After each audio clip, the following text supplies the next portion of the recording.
You're tuned in to Tusks and Tales, the podcast that brings you the grit, the dogs, and the chase. Today's episode is powered by our sponsors, HardcoreHogDogs.com. Premium gear built for the hunt.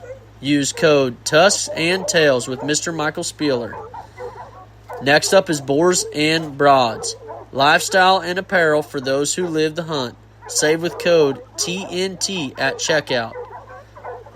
To Be Hog Dogs, two brothers, one passion. Family, tradition, and hog dogs. A&M Kennels, a husband and wife team turning their passion into a legacy. This is Tusks and Tales. Let's get started. Hello, y'all. Welcome back to Tusks and Tales.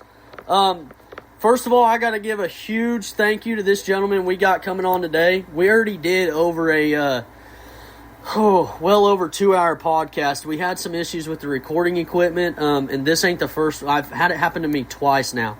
So I'm sorry this one was prolonged as long as it was. Man, this gentleman, I can't thank him enough for coming back on so we could just redo it and get the right information out to y'all. The same thing happened with Mr. Kenneth and I.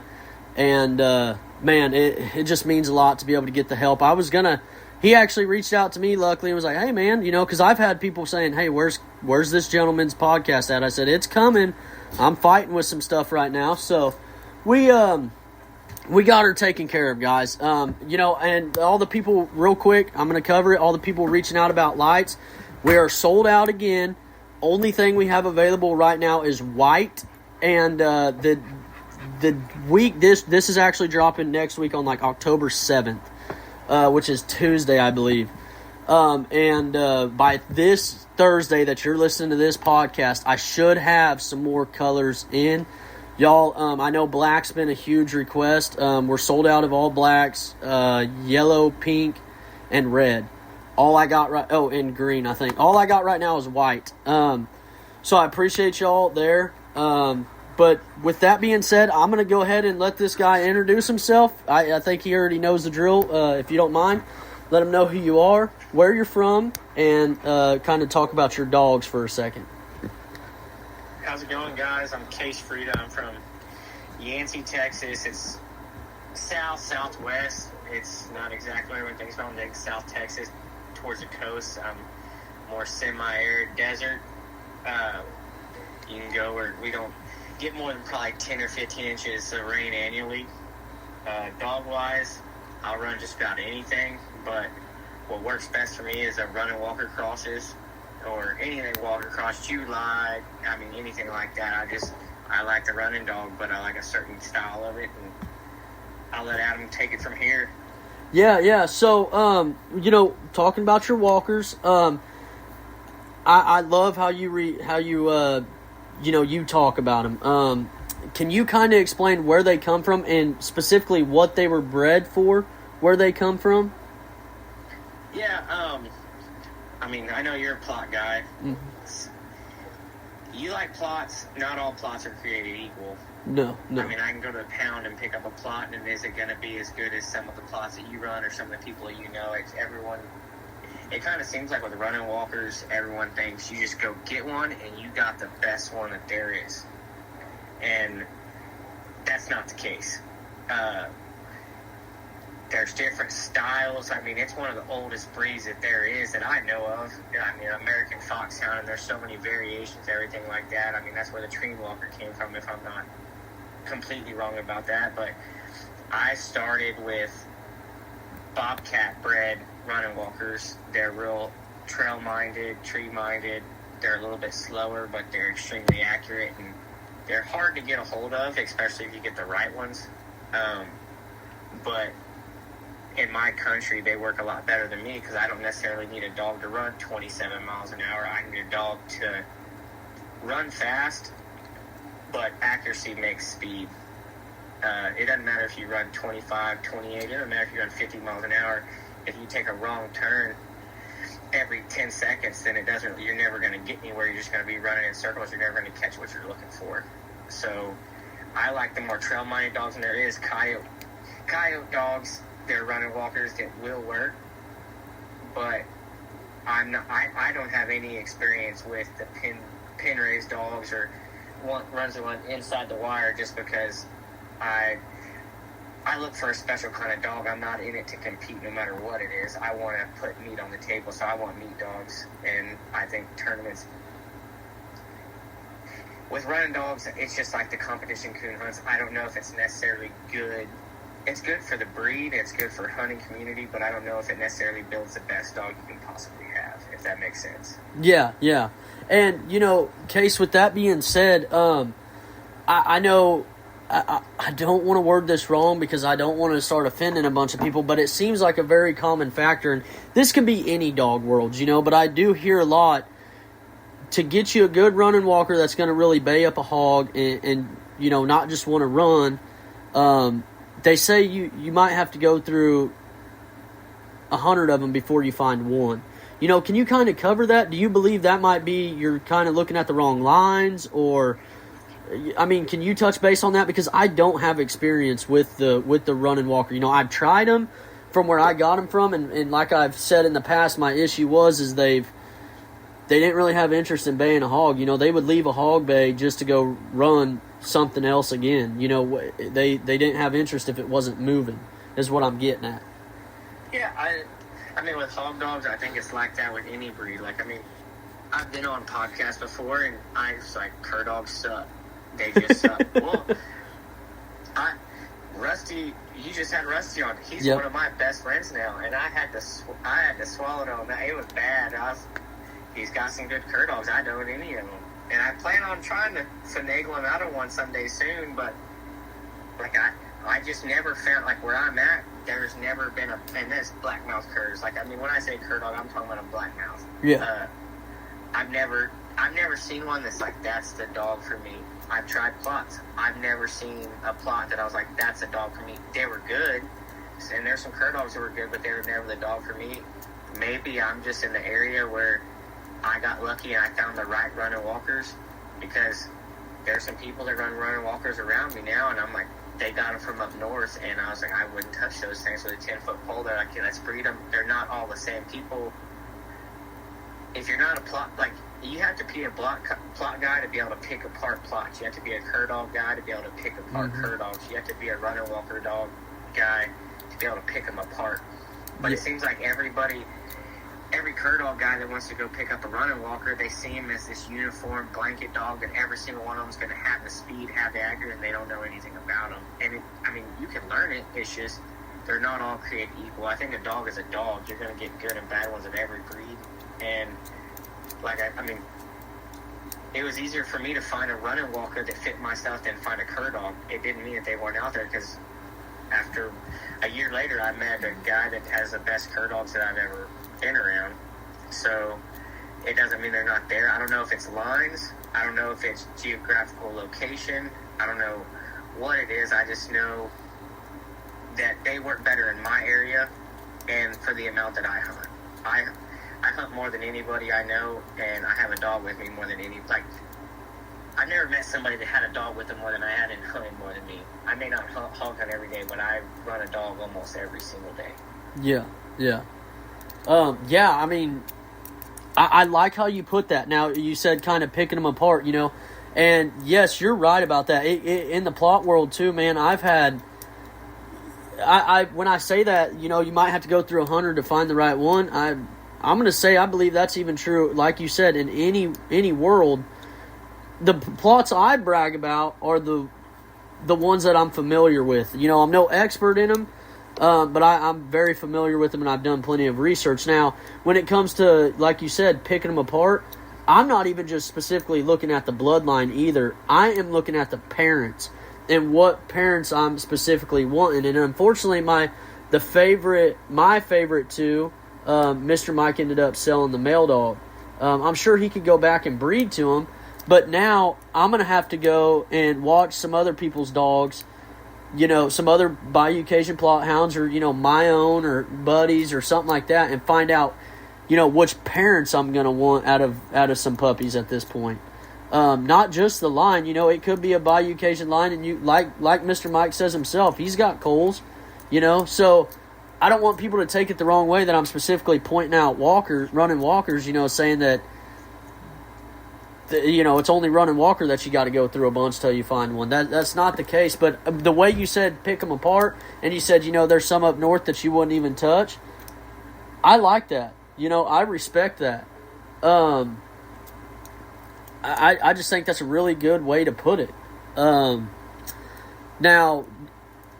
with the running walker, let's cover some things with them, unless there's something else you would like to mention there real quick. I mean, instead of looking for a plot, you could just find a really good running walker to cross with that plot, and you might have something there. There's some secrets going on around here, by the way. There is some secrets. Trust me, Snapchat's already... Man, I freaking had to delete it. It wasn't even up for, I think it was 12 minutes, and one of my buddies was like, why is there white on that puppy? I said, I got something going on over here brewing up. So I got some brindle running walkers that they'll sneak in there really good. Yeah. Yeah, trust me, this is another buddy and I's little bit of research we're trying to do on our own stuff. Nobody's going to get any of them, I'm just trying. I'm very curious. There's a lot of speeds in them, Speed, everyone's speed. That's the biggest thing. If you're getting into a running walker for speed, then you're getting into it for the wrong reason. I never got in running walkers for speed. I love that you say that. Please go into that. Everyone says speed kills. Speed does kill. But accuracy, all the speed in the world doesn't matter. They can have the biggest motor. There's plots. Plots have a big motor. They got a big motor, and they hunt good. If I wasn't hunting these dogs, if I would have found a plot, I wanted plots. I like a brindle dog better than anything else. I wanted plots. I wanted brindle cur dogs. No matter what anyone says, they still have a favorite color. Brindle is my favorite color, but I like a better dog. And what I found that I could make work for me just happened to not all be brindle. Yeah. But they, if you're running a hog, so we're running a hog here. I haven't hunted a whole lot of, I've hunted all over Texas and I've hunted different states, but I haven't hunted hogs all over the place that some of these people have. And here, you gotta have a dog that'll be able to trail, and you got a dog it helps to have a dog that can rig. They gotta be able to win. They gotta have a lot of traits. Yeah. And I think the least valuable is speed, because most of the time you get speed, it takes a special kind of person to read the dog and know, hey, they're too fast, I gotta slow them down. Everybody, since we had Garmins, everybody wants to reset their Garmin and say, I got a 25-mile-an-hour dog. If you got a 25-mile-an-hour dog that doesn't overrun a hog when he squats or he turns, then you got something. You got a true 25-mile-an-hour dog.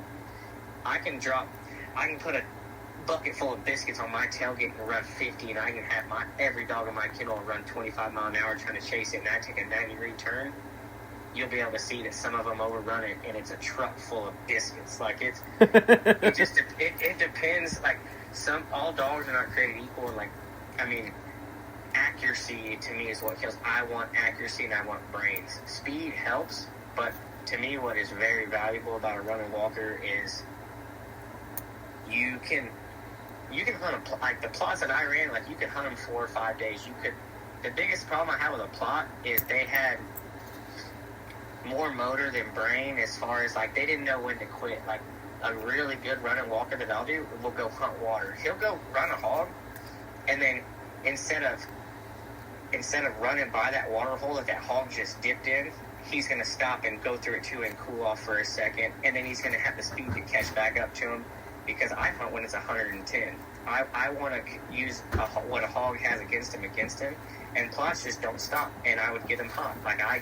My only problem with a plot is I was getting them hot, and I was ruining the dog. Once you get them hot once, they're never the same, in my opinion. And if you can have a dog that just has the brain and has the accuracy to go, and they can go every day. A running walker, if you want to hunt once a month, don't get one. If you want to hunt once a week, don't get one. If you want to hunt, no doubt in my mind, if my dogs are legged up, I can hunt 10 days in a row, and they're going to be better on day 10 than they are on day 1. And why are you saying that? Because maybe they're slowing down a little bit and No, they're just getting warmed up. Like, I talked to Russ. He has some dang good cur dogs, and I'm not talking trash. His dogs will probably outstrike mine, but day 10, like 5, 6, 7, 8, 9, 10, running walkers will outdo a cur dog. And the ones that I've seen, and I haven't compared mine to Rex, but like I'm throwing him on the chopping block because he does have very good cur dogs, but cur dogs, and this is not Rusty's. I like to throw people's names out there just because he does have really good dogs, and I'm swallowing a big deal with that because I've said multiple times that cur dogs suck. That I would own any one of those dogs. Like, they're awesome dogs. Most cur dogs, after a long race, they're going to be laying in their barrel the next day. A running dog or a running dog cross is going to be chewing the wire off, trying to get out to go do it again because they didn't have enough. Does that make sense? Like, yeah, it helps to have that dog but it's also a burden. If you don't, you say you hunt 3 or 4 days a week, you would be like a running dog can go run 50 miles a night and be good. And just be completely fine, like you wouldn't even be able to tell. Like, I've never seen a dog, when you find a good one, I've never seen a dog that's like it. I've seen better dogs, like my dogs aren't as fast when it's wet, like a rainstorm comes, my dogs are dry ground dogs. They're usually dogs outdo mine when it's wet. It's like there's too much shit they can't figure out. I don't know if it's because they're running dog crosses or because they're used to it. They don't know what water is.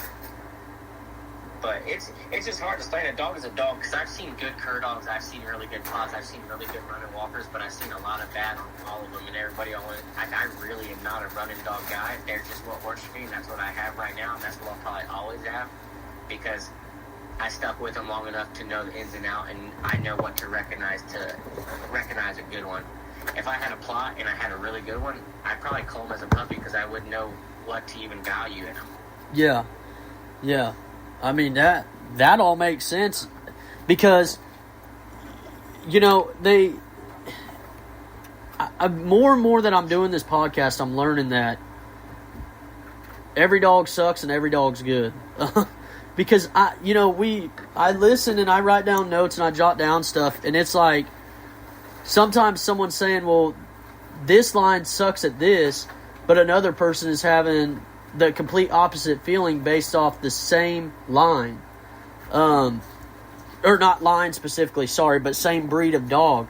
And it's like, there's going to be, what I'm getting out of it is there's going to be downfalls in all of them. And there's going to be some goods in all of them. Now,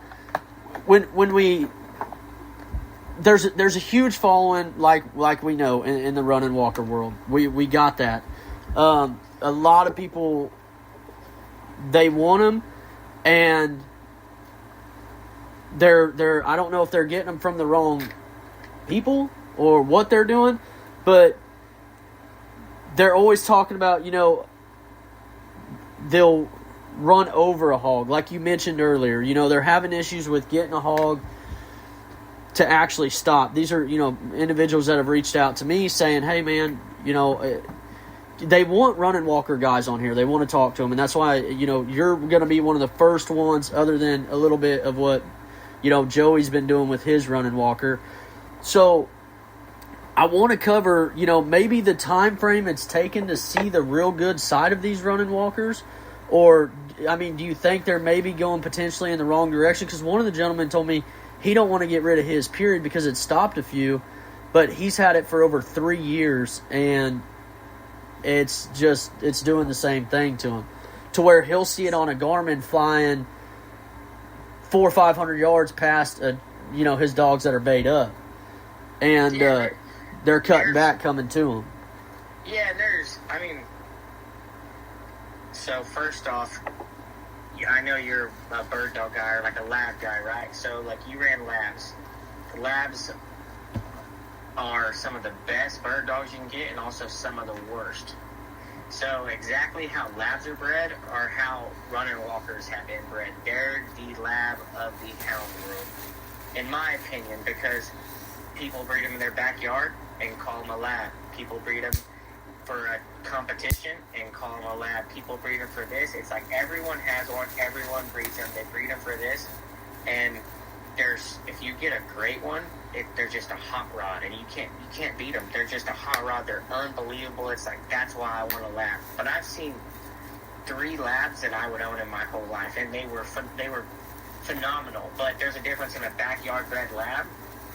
There's difference in a competition lab. There's difference in a lab that you want to go retrieve a couple ducks for you, a couple doves or something like that. There's just so many variations of the breed, and they're not all created equal. So that's what, like, if you don't hunt a lot, you don't need a running walker cross, I don't think, because they, like a cur dog and even a plot, I feel like they have an off switch. Most running dogs don't have an off switch. So if you want to go hunt, like, if your buddy has, or that guy has one and he's 3 years old and he's still overrunning hogs, well, if he's going hunting once a month, then that's not the dog's fault. That's his fault. Yeah. If he's hunting go hunt him 10 days in a row and see if he does. Because you go hunt him 10 days in a row and you push it, like, problem solve your dog. Figure out what they need. Running walkers, sometimes to get them started, you need to push them to the brink. Like, you will not, a good one, you will not get him to quit. Yeah, and see, I don't know. Because I'm sure he's going to listen to this. I don't know how much he's hunting. I didn't get into detail. I got some stuff right here. I'm trying to read as we're doing this for people that are, got the running walker questions. Like, if I do a tournament, so like Joey Nathan Schenkenthal one, if I do that 10-day tournament, I try to hunt I just go hunt mornings. Like, the 5 mornings before I do that hunt, I try to hunt 5 days in a row before that hunt, just like a 3 or 4 hour hunt in the morning, just to get their mind right. Yeah. Because that's when they don't miss, they do good. But, like, if you put them up, I mean, especially with hounds, your plots, I mean, if you put your plots up for a month and you try to keep them up and you go run it, they're going to be open, they're probably going to make mistakes, they're probably going to be excited. Yeah, they just get more excited than other dogs, but, I mean, they'll bounce around their kennel.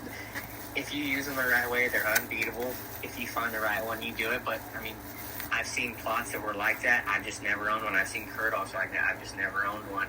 What works for me, I'm sure you have friends that I couldn't stand. I have friends that you couldn't stand. Doesn't mean they're bad people. It just means we're probably not meant to work together. And some people don't need a plot. Some people don't need a runner walker. Some people don't need a cur dog. And some people don't need to hunt or have a dog at all. Yeah. Yeah. And like you mentioned in there, you did say that, they get that excitement out after so long. You're not wrong. I mean, I missed 2 weeks I didn't go hunt, 2 weeks in a row since I've been hunting for almost 2 years. I missed about, not even quite 2 weeks, but just under 2 weeks. Man, I'm telling you, like, it was bad. I mean, he found the hog, but I promise you, I thought he was babbling. I mean, he just jumped out, boom, and then just took out. I said, oh, gosh, damn it, it's because I ain't hunted him in a while. And, I'm kicking myself in the ass. I'm pissed off.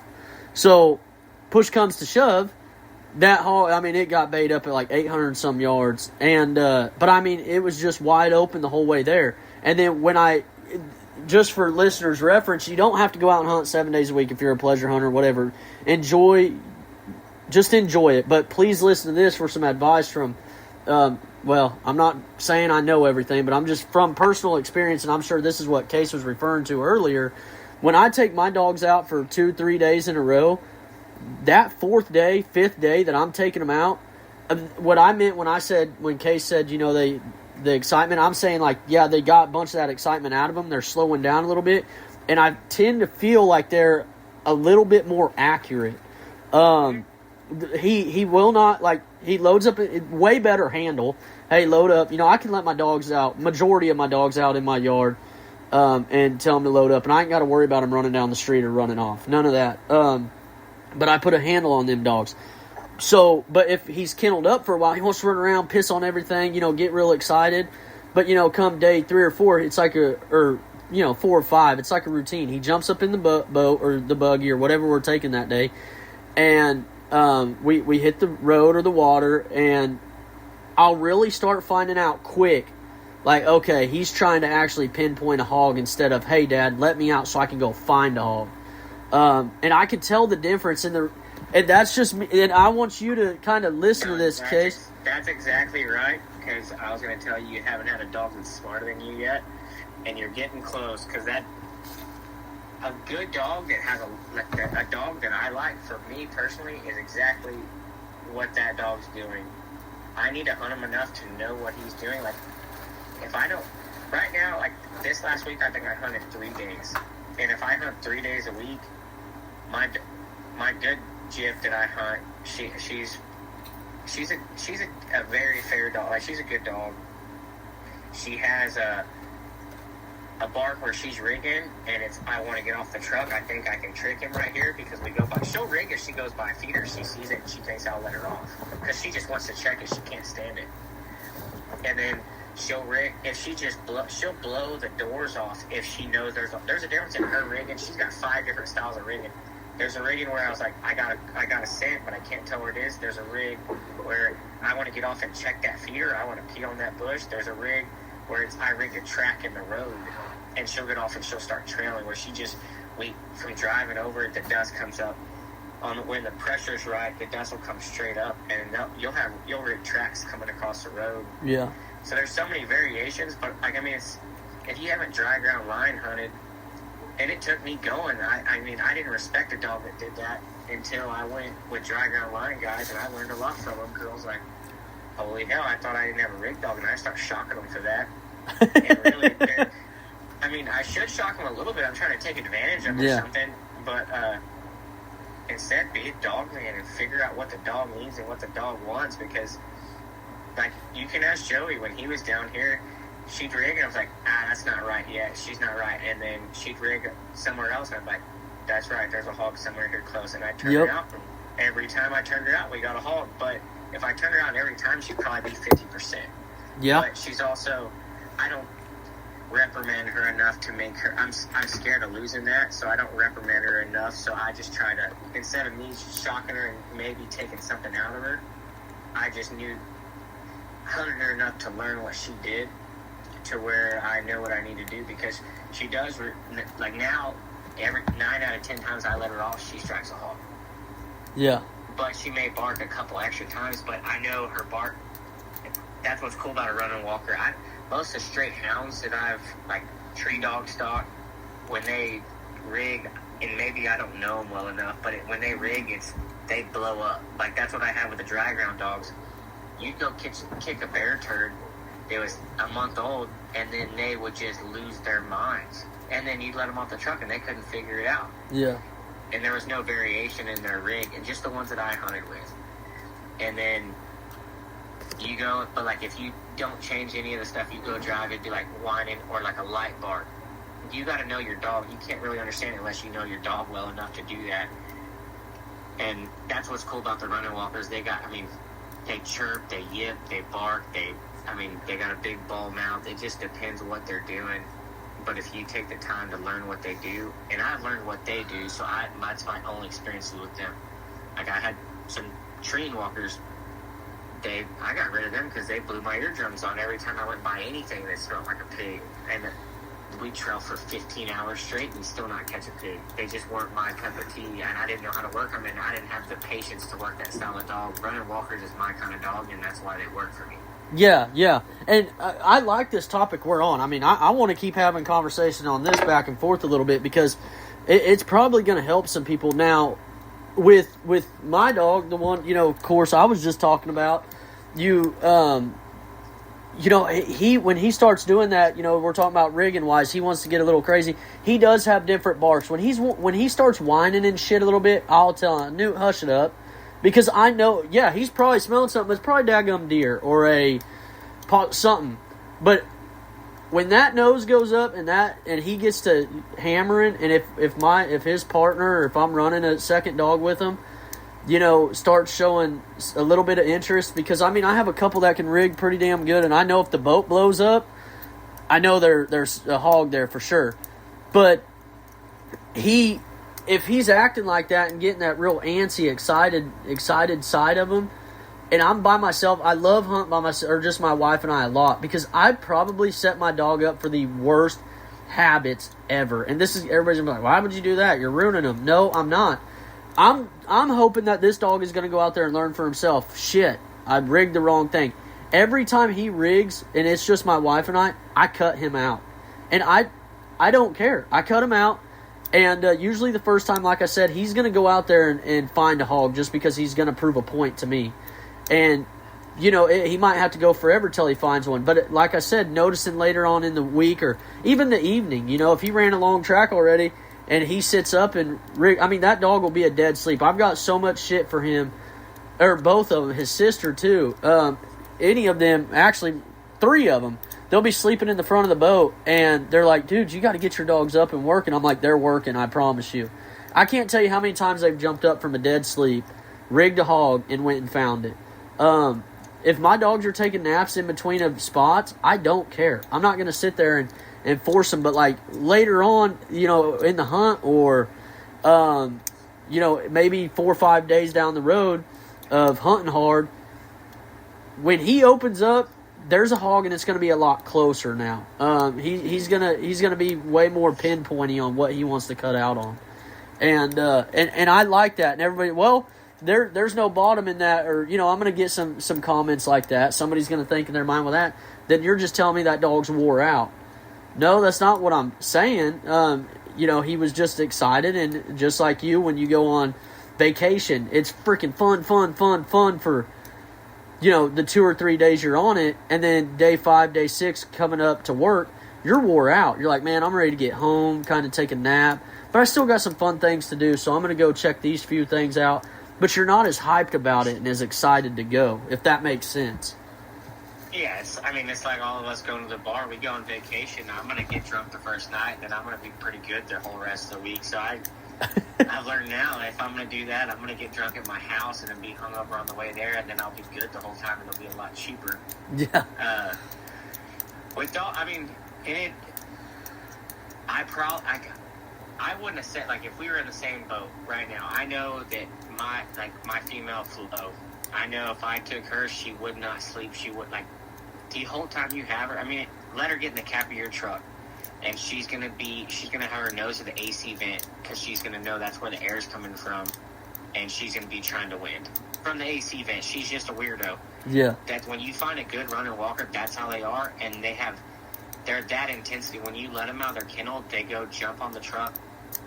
Like, you have to force her to get off the truck to take a dump before she gets in it, because she wants to hunt so bad. And people are like, your dog's shit in the truck. I'm like, well, I didn't let him out further. Like, I have to let him out of the kennel, and I have to pull her off the truck before she loads up and shut the tailgate and tell her to go, like, give her some time to clean out. Yeah. And then she'll sit on top. But she's going to be hunting 24/7 the whole time. And, like, the plot that I had, one of the good plots that I had, and he was very, very good. He just lacked that. Like, for my style, he lacked a couple of things. But we have no water here, so they can't cool off in the water. And, like, when there's water, they probably take the heat plenty good. And, like, he was a really, really good dog. And he probably stopped hogs better than what my dogs did. But I kept getting him hot. I kept getting him hot. I just couldn't do it. And I don't like hunting with crappy dogs, so I gave him to a friend of mine because he had crappy dogs. And I was like, here, there's a good dog. I don't mind hunting with this dog, so I gave him to a friend of mine. And this is off on a tangent, but like, I'm more disciplined, and he's one of my best friends, so I'll talk shit about him all I want. The dog never barked out of place at all the whole time I had him. Like, he was a joy to own. I just kept, for the amount that I hunted, I was getting him hot. And the style that I hunted, because you can't take a plot that I've been around and dump him out when it's 110. And I will do that all day over and over again with my dogs. But I bred them for that. I want to run when it's hot. I don't like staying up late. I don't like having to watch the weather. I want to go when it's hot. And he just couldn't keep. He would strike hogs, and he would smoke them. He did a dang good job, but he would just get hot every time, and I didn't want to kill him. Well, my buddy likes hunting at nighttime, so I was like, I'm going to give him to you. And he started barking out of place because he needed a heavy hand. As far as he knew he was smarter than the guy that owned him, and I hung with him because I was like, this ain't even half the dog that I gave you. And it took him a while, and finally he figured him out, and he straightened him out again. He was a good dog. And pots are really good. They're the closest thing I've ever hunted with to a running walker. And that's why I don't ever want to get on here and say I'm talking crap. If I wasn't hunting running walkers, I'd probably be hunting plots.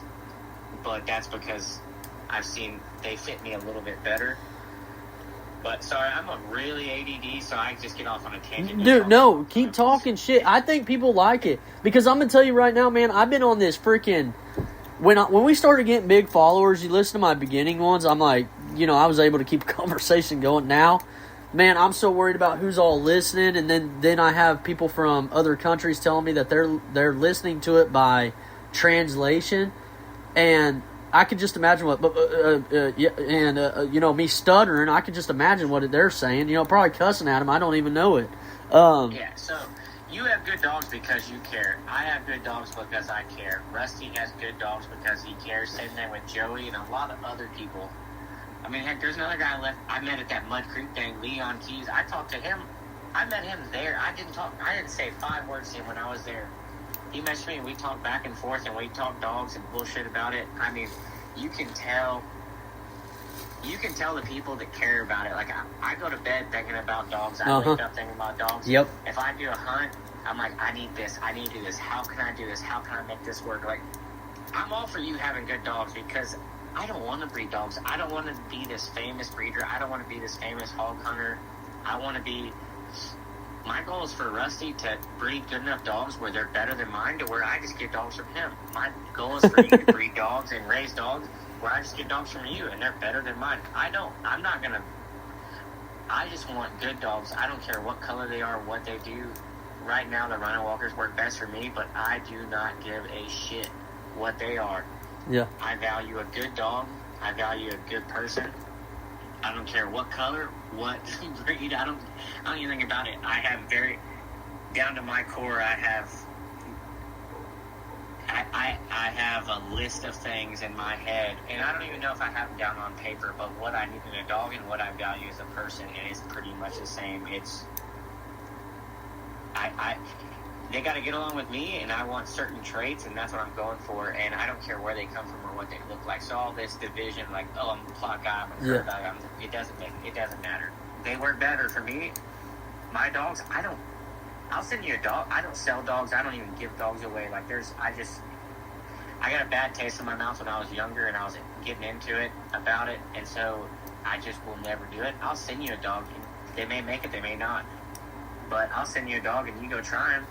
And I don't know if my dogs would really be good in the water. Like, I went and hunted, and it rained, and there was a 10-foot wide creek, and my dogs should have shut the hog down super fast. Well, he crossed the creek about 10 or 15 times, and they didn't know what to do. Yeah, and that's that's a huge positive on my side. And see, that's from we're talking dogs, man. We're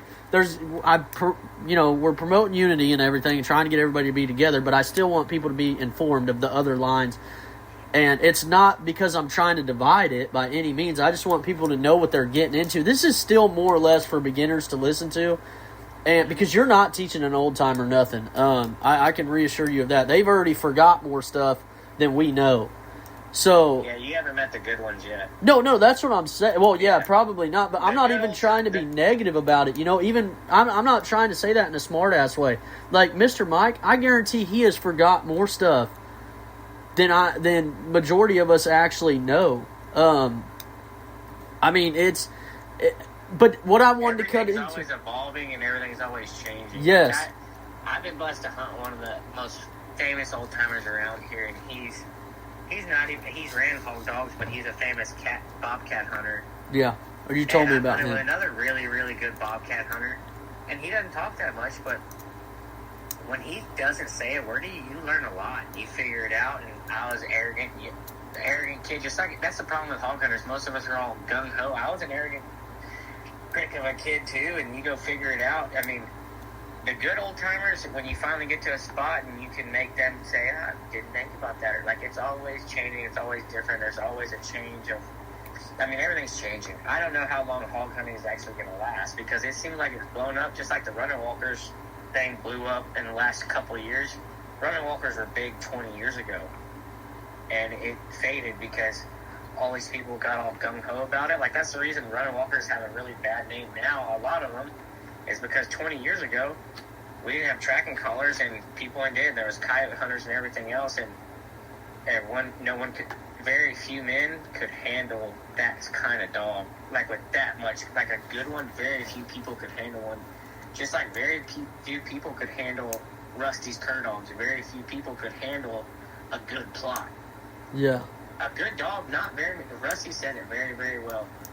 Not a lot of people have the country or the places to run a good dog anymore. No, and that's not wrong at all. You know, I feel bad, man. I do. I don't know if you run into this, but quite often I've been invited to go hunt, and I feel like shit because I know some of them are listening, and I've told them, I've been honest with them. They're like, hey, man, come on and hunt. I said, okay, listen to me, everybody listen to this podcast. We're all hog hunters. We all know what we do. Don't try to sugarcoat this shit and come back on me on it. But they'll reach out and I'll say, okay, how much property are we hunting legally? And, you know, the answer is always like, 400 or 500 acres. Man, I can't hunt it. And they're like, what do you mean? I'm like, well, I don't have any doubt in my mind that we could get one stopped. Well, they're not runners. I'm like, I'm willing to try it, but, you know, what's the landowners around like? You know, what are we going to be by a highway? Are we, you know, I got a million questions into it, and I feel like they need to take more into consideration when you're talking about how much property is available now. There's not much at all, period. And yeah, you might have a private 25 acres and you got hogs all over it, but that person that has 100 acres beside you has their grandsons, girlfriends, fathers, brothers, son, I don't know, that's hunting that property for deer, and they want to just hem you up the second they see them dogs on that property. And that's where it comes to, like, some people, everybody always wants their long-range dog till they got one. It's completely okay. The reason I thought cur dogs suck is because I ran weather forbidden stuff. Like, a lot of the big blood, a lot of cur dogs here, people want them. They're yellow pit bulls. They straight up, like, it's hard to beat them. They win, they do everything. They're like a bird bull, but they're big yellow dogs. Like, they are good. And if you know where the hogs are with cell cameras, oh, man, you can smoke them. They'll catch more hogs than me. They're good dogs. If you have, like, I know people that they go hunt a 30-acre cornfield, and they rode those dogs around for 6 hours, and they love every second about it. And then all of a sudden, the hogs come through the hole, they're in that corn, and then they smoke them. They catch them a hog, and then they're done. Yeah. That's just not my style of dog. It's okay to have... I'm not going to talk down on the guys that have short-range dogs. There's a reason there's short-range hog dogs, medium-range, long-range, and then just come to Jesus range. It's insane what... People think they got long range and they see long range. People think they have a hog dog and they see one. There's hog dogs. My dogs on 600 acres look like junk. They're absolute trash. So if I go hunt with you and you have 600 acres and you're running rough cur dogs, your dogs are make mine look like trash. Absolute dog shit. They're worthless. Yeah. We go to 20,000 and there's 5 hogs in there. My dog's going to blow your dog's doors off if they're rough cur dogs. Not plots, like rough cur dogs. So yeah, I know what we're talking about. Everyone compares. It's not apples to apples. It's build a dog for the places you have. First thing you need to do is find places. First thing you need to do is first thing, find places. Then build a dog based on those places and what you're willing to give to it. And then you'll be happy, and it doesn't matter what anybody says. But if you go get a walker dog and you have 30 acres to hunt, you're never going to be happy. Go get a pit bull and just put a cell camera up and walk up to him, and you'll be able to do just as good, if not better, than with a running dog. You don't have, like, it shouldn't be about, I gotta do this, I gotta keep up with this person, I got this. People have different places, people have different country, people have different ways of treating dogs. Just do what works for you and do what works for your country. And the biggest problem with hog hunting is people got dogs that outrun their country. And they get offended that somebody else catches more hogs than you. It's like, I'm all about it. Like I said, I want y'all to have better dogs than me, so I don't have to breed. I just come get them from you. No, I get you. I do, Case. Man, I can't stress that enough to a lot of people, that about having the land to be able to hunt. When you mention long range, everybody first go to when they're not catching hogs or dogs are sitting at their feet. Even if it's a real good dog, they want to jump into, I need to get me a long-range dog. I did it in the beginning. I'm not saying that, I'm not telling y'all this like I know everything. I'm telling y'all because I did the same thing. I got a hold of some long-range dogs, and I hated it. I mean, plots. I was like, oh my goodness, I don't really think I like these dogs. Because they were gone. And, I mean, when I say gone, I was driving around, riding the boat around, trying to pick them back up on the Garmin. I'd pick them up for 2 minutes, and then they were gone again. The Garmin can only reach so far. And I can't tell you, and especially if you're not willing to walk out and go get a younger pup, maybe 5-6 months old that's lost in the woods because it took out with the big dogs, then don't get you a long-range dog, because you're going to get mad the second you got to go 800 yards through some of the shit I got to walk through. I'm having to go through river bottoms, up and down, swimming, to get to some of these spots. And then you got to do that all the way back. So, do you mind, Case, kind of touching on that long-range stuff for new guys coming in? Short range, you could kind of run into the same problem, I guess. Maybe they might extend out a little too far and not really have the nose to get themselves back or the experience to get back. Yeah, I don't know if I follow exactly what you want me to cover. Oh, okay. Sorry. Long range, like coming into it, and if you get stuck with, you're having problems with getting dogs to go, and then you decide you want a long range dog, and that long range is just cutting way the hell out. That's not always the answer, and because you could be running over 50 hogs. Well, and I hate to say it, but a lot of times it's not the dog's fault; it's the hunter's fault. Learn how to hunt. I can catch hogs with a Chihuahua because I know how to hunt. Austin K is one of my good buddies. Everyone accuses me and him of cheating and everything all the time. You can get him a border collie and he'll still win tournaments. He's just a hunter. And there's nothing wrong with, I think the last podcast we tried to do, I told you I was like, you probably have the best dogs you ever had the first set because you're learning with them. You don't know any better. You're just like, you have the desire to go, and you're going to, you may make mistakes. You're going to go, and you're going to push these dogs. You're going to push yourself. You're going to walk where there's no hog sign. You're going to go find this. You're like, hey, there's a creek bottom here. I'm going to go do it. I personally am not going to go walk a creek bottom anymore. When I first started, I would get my parents to drop me off at a gate, and I would walk my dogs, and they would pick me up the next morning. The times have changed a little bit. It's when you have, do what you need to do for your dogs and for your country. Like I said, if you have 500 acres to hunt, don't go get a run and walk across. Get a rough cur dog or a pit cross or something like that. And we have cell cameras. Instead of feeding 50 dogs, go have a cell camera and just do it and enjoy what you're doing. If you're happy with it, do it and learn with the dogs. You can't go from, some people learn faster than others, but I don't think it's necessarily fair to everybody compare and all these people talk shit to young guys that are getting started, because I started exactly where y'all started.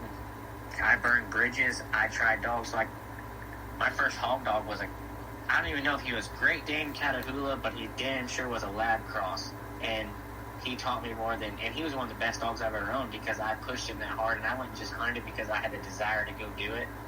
Go learn with your dog. Go have fun with it. Bring back what hog hunting was actually about. It was a family sport. It was something desire to be with the dogs and go do this. Take care of your dog. You don't need 20. If you really want to hunt, find a way to do it. You got 500 acres, make it work on 5. You got public land, go do it. But I think a long-range dog is for the lazy man. I'm getting lazy. You don't need a long-range dog when you're 20, 25. I hunt with my kids. If I wanted to just straight up catch hogs, I'd have Catahoula pit crosses, or I'd have bird bulls, or I'd have Weatherford Bend style cur dogs, and I would go walk them or road them in front of a truck or go take them to cameras, because cell cameras are a big thing. Go do that and learn how to do it. And when that's not the thing for you, the whole reason I have loose dogs and long range dogs now is because I hunt with my family, and I don't want my family seeing cut up dogs. I don't want my family having to run to a hog and it's caught I want to walk with my 3 daughters up to a bay, have them on my shoulders, and like, look at that, let's watch it for 30 minutes. If I don't feel like killing it, I yell at them, and I say, hey, come on, guys, let's go. And they go back to the truck, and then we're good. Yeah. Make it what you want. Don't get satisfaction of what other people have or what other people need. If you love it, do it, and do it your way. Don't do it. You're never going to be happy trying to do it somebody else's way with their country, because somebody always has better country. Someone always has better dogs. It is what it is. Yeah. I mean, I'm not disagreeing with you. Our styles are quite the same. I'm not a big fan on going in and having to stitch a dog up every single night. I like me a looser dog.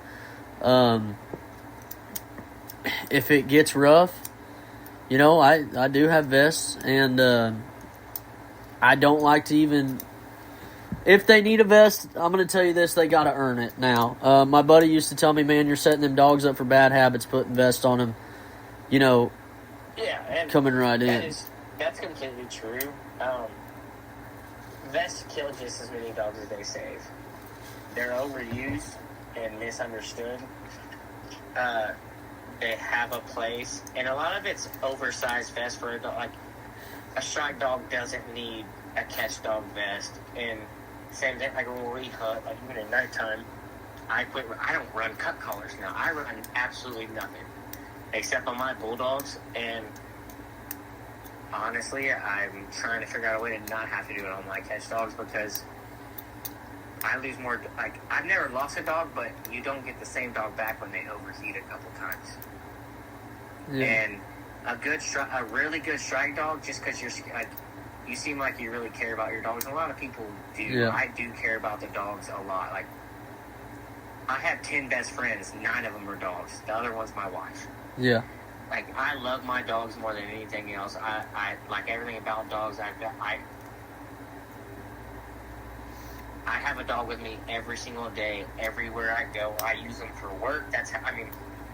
I've heard you say, like, dogs is how I make my living. And yeah, I said there's very few out there, though. I didn't say there's none. But no, I agree. Like, I'm one of the few that I'm blessed. I make my living with dogs. Yeah.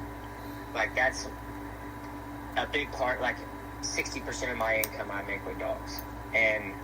But also, too, I have a dog. Like, I use them for my other, so I would say probably 80-90%. They're very, very good. They have their place. But you can hurt a dog with a vest just as soon as you save a dog with a vest. So, same thing. Like, you need to learn your dogs first. Like, you can't come in and have a hog dog and then get all these vests and stuff. Like, I was running vests on, dogs that they 10 foot back. And all I did was get them in a bind or get them hot. And, like, there was dogs that never got a cut, and I was running the vest on them when I first started. Like, I made all these mistakes. And that's the only reason I'm saying is because I made the mistake. I'll never give somebody shit because they did something I didn't do. Yeah. I did all these mistakes. I had 15 vests. I had an F-350 with a whole flatbed with a dog box on it. I would take 20 dogs on me every time. I had a vest on every one. I did all the same shit. Everything. And then you're like, oh, hell, like, this dog got hot and is puking and shitting blood. This dog's doing this. This dog's doing this. I'm like, damn, that dog doesn't even have a cut on it. And it's base 15 foot back, and I still got a vest on it. Yeah. Like, I've been there and I've done that. I've done I'm not a fast learner. I've done every stupid thing you can do with a dog that you can do. I think that's how you learn better, though. Yeah, if an old-timer told me, like, I'm running coyote dogs now, and they told me you got to have at least 15 to do it. And I was like, well, screw y'all. I'm going to do it 5. And I've been trying to do it for 6 or probably not 6 years. I did bobcat dogs first, and they were like, you need 15, and I realized you do need a lot of dogs. And then my country run bobcats, and then coyotes.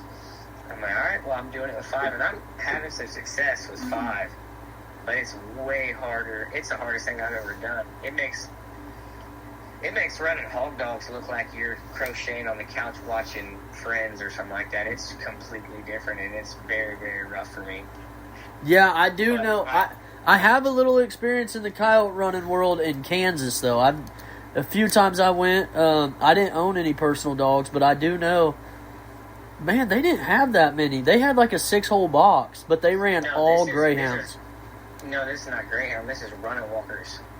So how are you? God, I'm not supposed to be talking about other ones. Can you cover real quick how you're doing it though?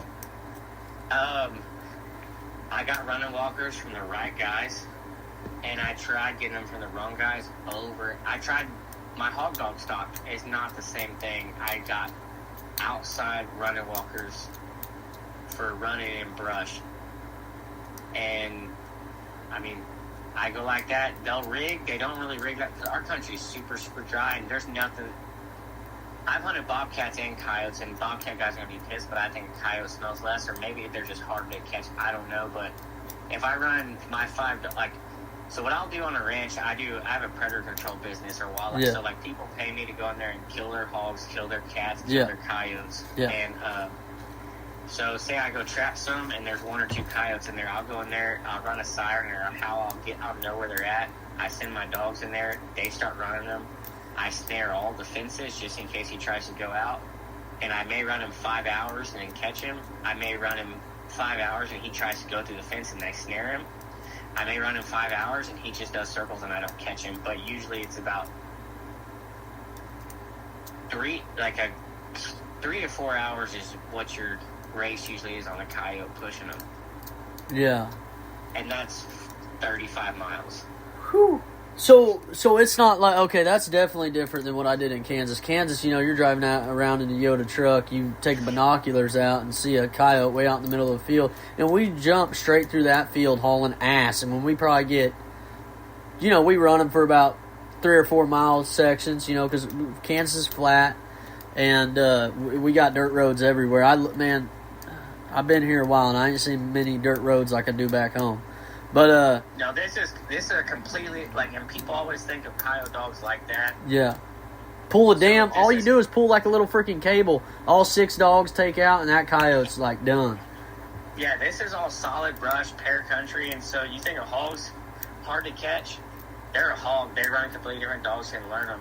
Have a dog that's out there in the brush every single day, and you try to catch him, and he gets fast, and he gets very, very smart. I mean, they push hard, and that's the reason a lot of those coyote dogs don't work that good on, they have their niche, right? So, I'm not dogging the coyote bred running walkers because I own them. But some of them on a hog dog, they have their place. So, picture, leapfrogging, right? So, you're running a coyote, you're running a bobcat. The way running walkers really shine is you run a lot of them, and you have to build a pack based how your one dog's bark. Yeah. You have to build a pack based on that. Hey, this dog's more of he stays track to track. So you want 1 or 2 track to track dogs. You want 1 or 2. You want a left-handed swing dog. You want a right-handed swing dog. You almost want to do a shotgun blast on each side. So a V. And they're sitting there, and when they pick up the scent, they don't bark out of place. They bark when they hit it. So, say that bobcat or that coyote turns. Well, that one that's swinging to the right, 80 yards ahead, he hits it. All those dogs just swamp right to him. And guess what? They just made an 80-yard jump. And then they go again, and he jumps it again to the left. Well, that dog that's swinging to the left hits him. They jump like that. So you're leapfrogging. You're not going track to track. You have dogs that are track to track, but they honor their dogs. So you're almost like a whole pack of dogs, and they're running in a V shape, and they're just sucking that game down. And when they get in between them, and then they collapse on them, and they catch him and kill him. Huh.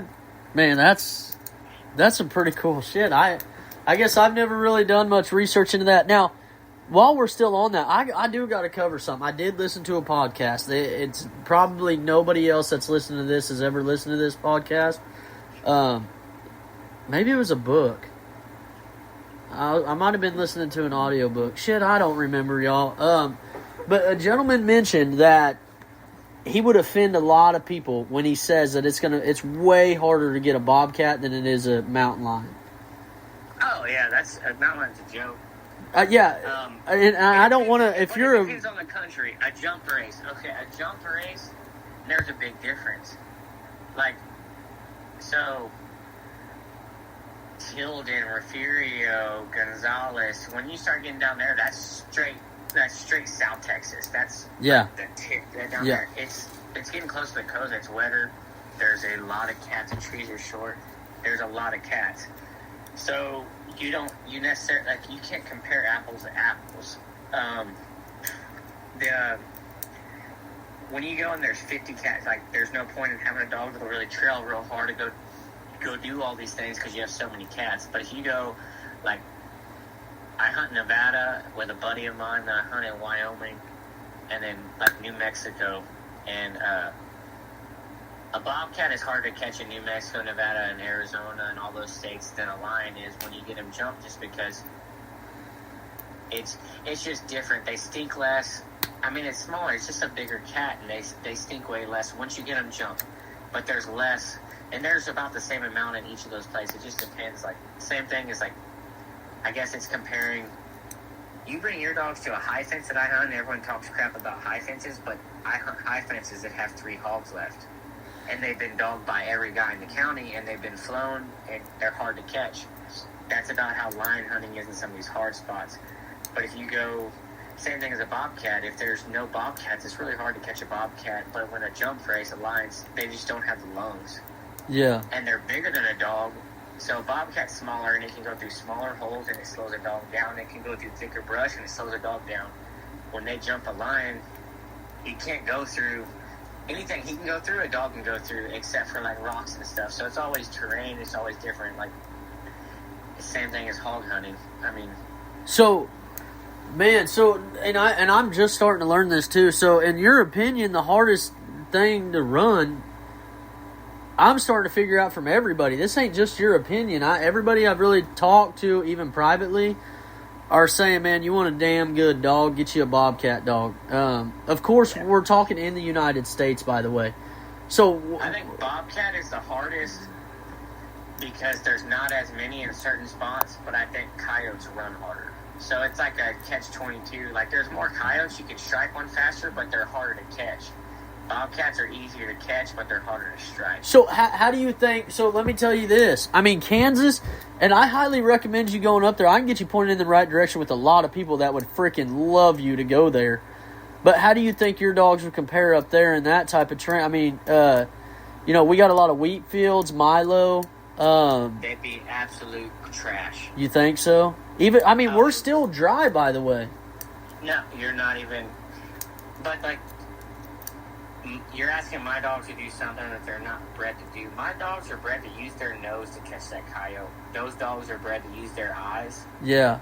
And so, why make a 5-minute race? Or why go dump them out like that? They're not speed hounds. Like, they would look like crap. Like, same thing. I've run wolfhounds, I ran greyhounds. Like, you're asking a dog to do what they're bred for, and you're asking them to do it for what you want, not what I want. Like, you got to think about the dog for a second. Like, they may have the heart, they may have the drive, but you're just setting them up for failure, because why go dump a running walker or a coyote dog in a field where a greyhound's going to blow his doors off?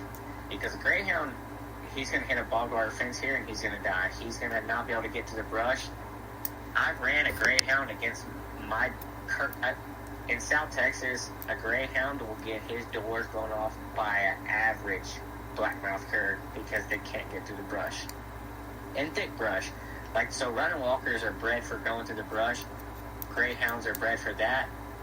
So they don't really mix that well. They would not be good in Kansas, not at all. Okay.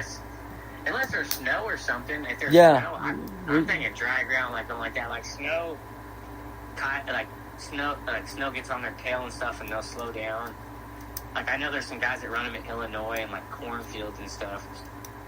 What about cats though? I mean, running bobcats. There's a freaking abundance of bobcats there, and of course, other than our snow or no. Well, hell yeah, it depends what time of the year you're trying to mess with them. Yeah, if there's snow, then that's easy. That's not even hard. You can take the average coon dog from Texas and go catch cats up there if there's snow. Yeah, I mean, we snow pretty.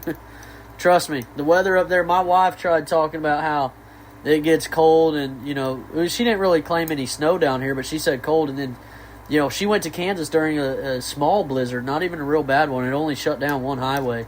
And she's like, oh, yeah, the whole state of Texas would have been shut down for weeks because of this. I'm like, yeah. And I've been down here, Texas, Louisiana area, and weather-wise, I know we're getting off topic real quick, but weather-wise, man, they shut down the state for a trace of snow or sleet. People in Texas don't know how to drive. I don't even drive. I can drive good on ranch roads, but a highway, man, I'm an old man. I can't do that. It's people in Texas don't know how to drive, and I'll just straight up say that. San Antonio is horrible. Everywhere I've been is horrible. It's always construction. Everyone's in a hurry, and they don't have anywhere to be. It's a little bit different. The culture is different. That's why I worked in Wyoming for a while, and I like to go to the western states, and the culture's just different. Everything goes a little bit slower, but you're right. Texas, I like Texas. I love Texas, but there's a lot of it. I would say the good parts of Texas is not very big. No, and that I got to cover this real quick. I know it's still a little off topic, but that's what I noticed coming back, down south versus up there, because I'm by a lot of refineries and stuff. Man, there is south. I know, goodness, southeast. I'm sorry, Southwest Louisiana, Southeast Texas. I'm sorry. I know. Damn it! But then Brownsville people are probably losing their damn mind right now. Well, you're not south. You're. I went over there the other day, and it was East Texas. You're in East Texas. You're not Southeast Texas. You're just East Texas. I gotta be Southeast. I'm literally 5 minutes from, even Jake Lacano and all of us. I'm 40 minutes from the coast.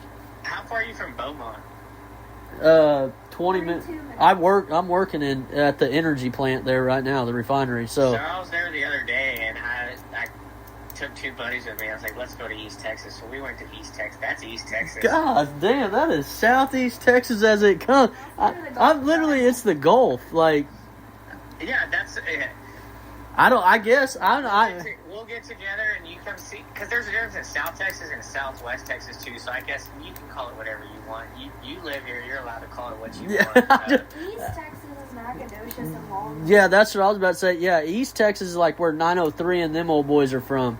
So the way I'm real, put a dot in the center of Texas, and then go to the right, go to the left, and go up, go down. I gotcha. Yeah. Okay, then yes, you're right by saying that. You're directly east if you go to the center. I see what. I see what you're saying.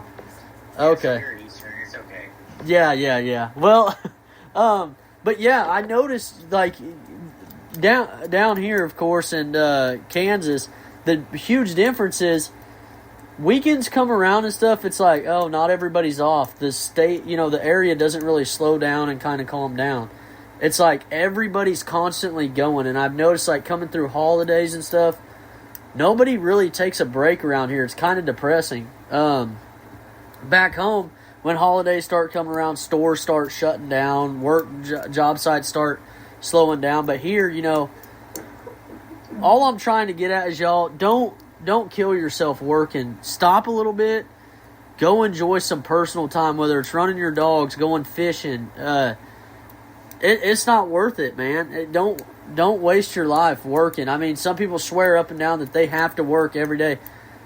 I'm not here to give life advice, but maybe rethink what you're doing. If you can't take at least a month off or a couple months off a year, if you're not doing something you like, of course. If you're doing something you love, I would work every single day of the week. But take some time to yourself, and especially in these areas, I've noticed that a lot of people don't. And it's kind of, I noticed, my wife and I talked about it. I'm not, like I said, I know we're off subject, but I love spending time with my family. I really do. I love talking to my wife about dogs, blah, blah, blah, blah, blah. And then we start mentioning, we're only spending 3 hours, 2 to 3 hours an evening together. That sucks, man. And then, after work, and then, we spend our time in the woods with Hog Dogs and whatnot. But, yeah, just slow down a little bit and enjoy some time with y'all's family. I just wanted to cover that real quick. Do you got anything on that? Because I got another subject I'm ready to bring up. I don't want to bore everybody. Family's a really big thing. And, I go to church. I'm a religious person. I think it has, it lacks in our society a little bit. I think even if you don't agree with a lot of things, it's a grounding rod. It keeps you going in the right direction, and Sunday should be your Sabbath. But then again, you think about preachers, they work every Sunday. So I think you just do what's right by your family. Feed your family, take care of your family, be a good father first, be a good mother first, and then, it's hard to say. Like you say, it never slows down, but that's a choice. Some of those people, a lot of refinery people, they're chasing money. Same thing with ranches here. It's easy for me to say it never slows down, and I'm always busy. But just make sure, like you said, make sure you find time for your family, because all the money in the world ain't worth what your family is, and you just go do your thing. I mean, I had cancer when I was a kid. You learn real fast what life's about when you're like, oh, hey, I'm probably going to die soon. You go do that, and that's not trying to, that's not a poor me. It just, you go figure out what you want in life when you go do that. And I went from saying I'm going to own a ranch, I'm going to be a businessman, to saying I'm going to trap and I'm going to manage a ranch. I'm going to homeschool my kids, and I'm going to see my kids all day, every day. Because I look at life a little bit different now. Same way when you've been in dogs for 20 years, you look at dogs a little bit different. Yeah. To each their own. You figure out how it works for you, because I'm nobody to tell you how to live your life. Yeah. Well, I'm glad you don't have cancer no more. I don't know how to say that without kind of making it sound like I'm joking, but I promise I'm not joking, Case. It's all good. I'll never open a gate another day in my life. I always just pull the cancer card on that one. Yeah, I got you. But you did mention in their church, man, and I want to give everybody a little update on that as well. You know, this hog dog world, I can get shit for it all day long. I get it. You know, a lot of people, you're in it for the wrong reasons. I've informed y'all what this hog dog world has done to me and how it's changed me. And guess what, y'all? 2 weeks in a row, I got a couple guys that went for their first hog hunt with me, and now they're two of them and his wife, right? Yeah, 3 people are now attending our church regularly, thanks to this hog dog community and this hog dog world. They went hunting with me. We started talking about the gospel, and I'm no preacher. I'm not telling anybody that by any means.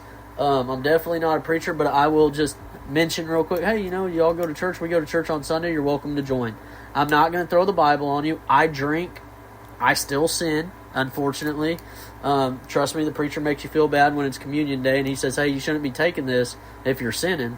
But, you know, everybody sins every single, or maybe not every day, but everybody is sinning.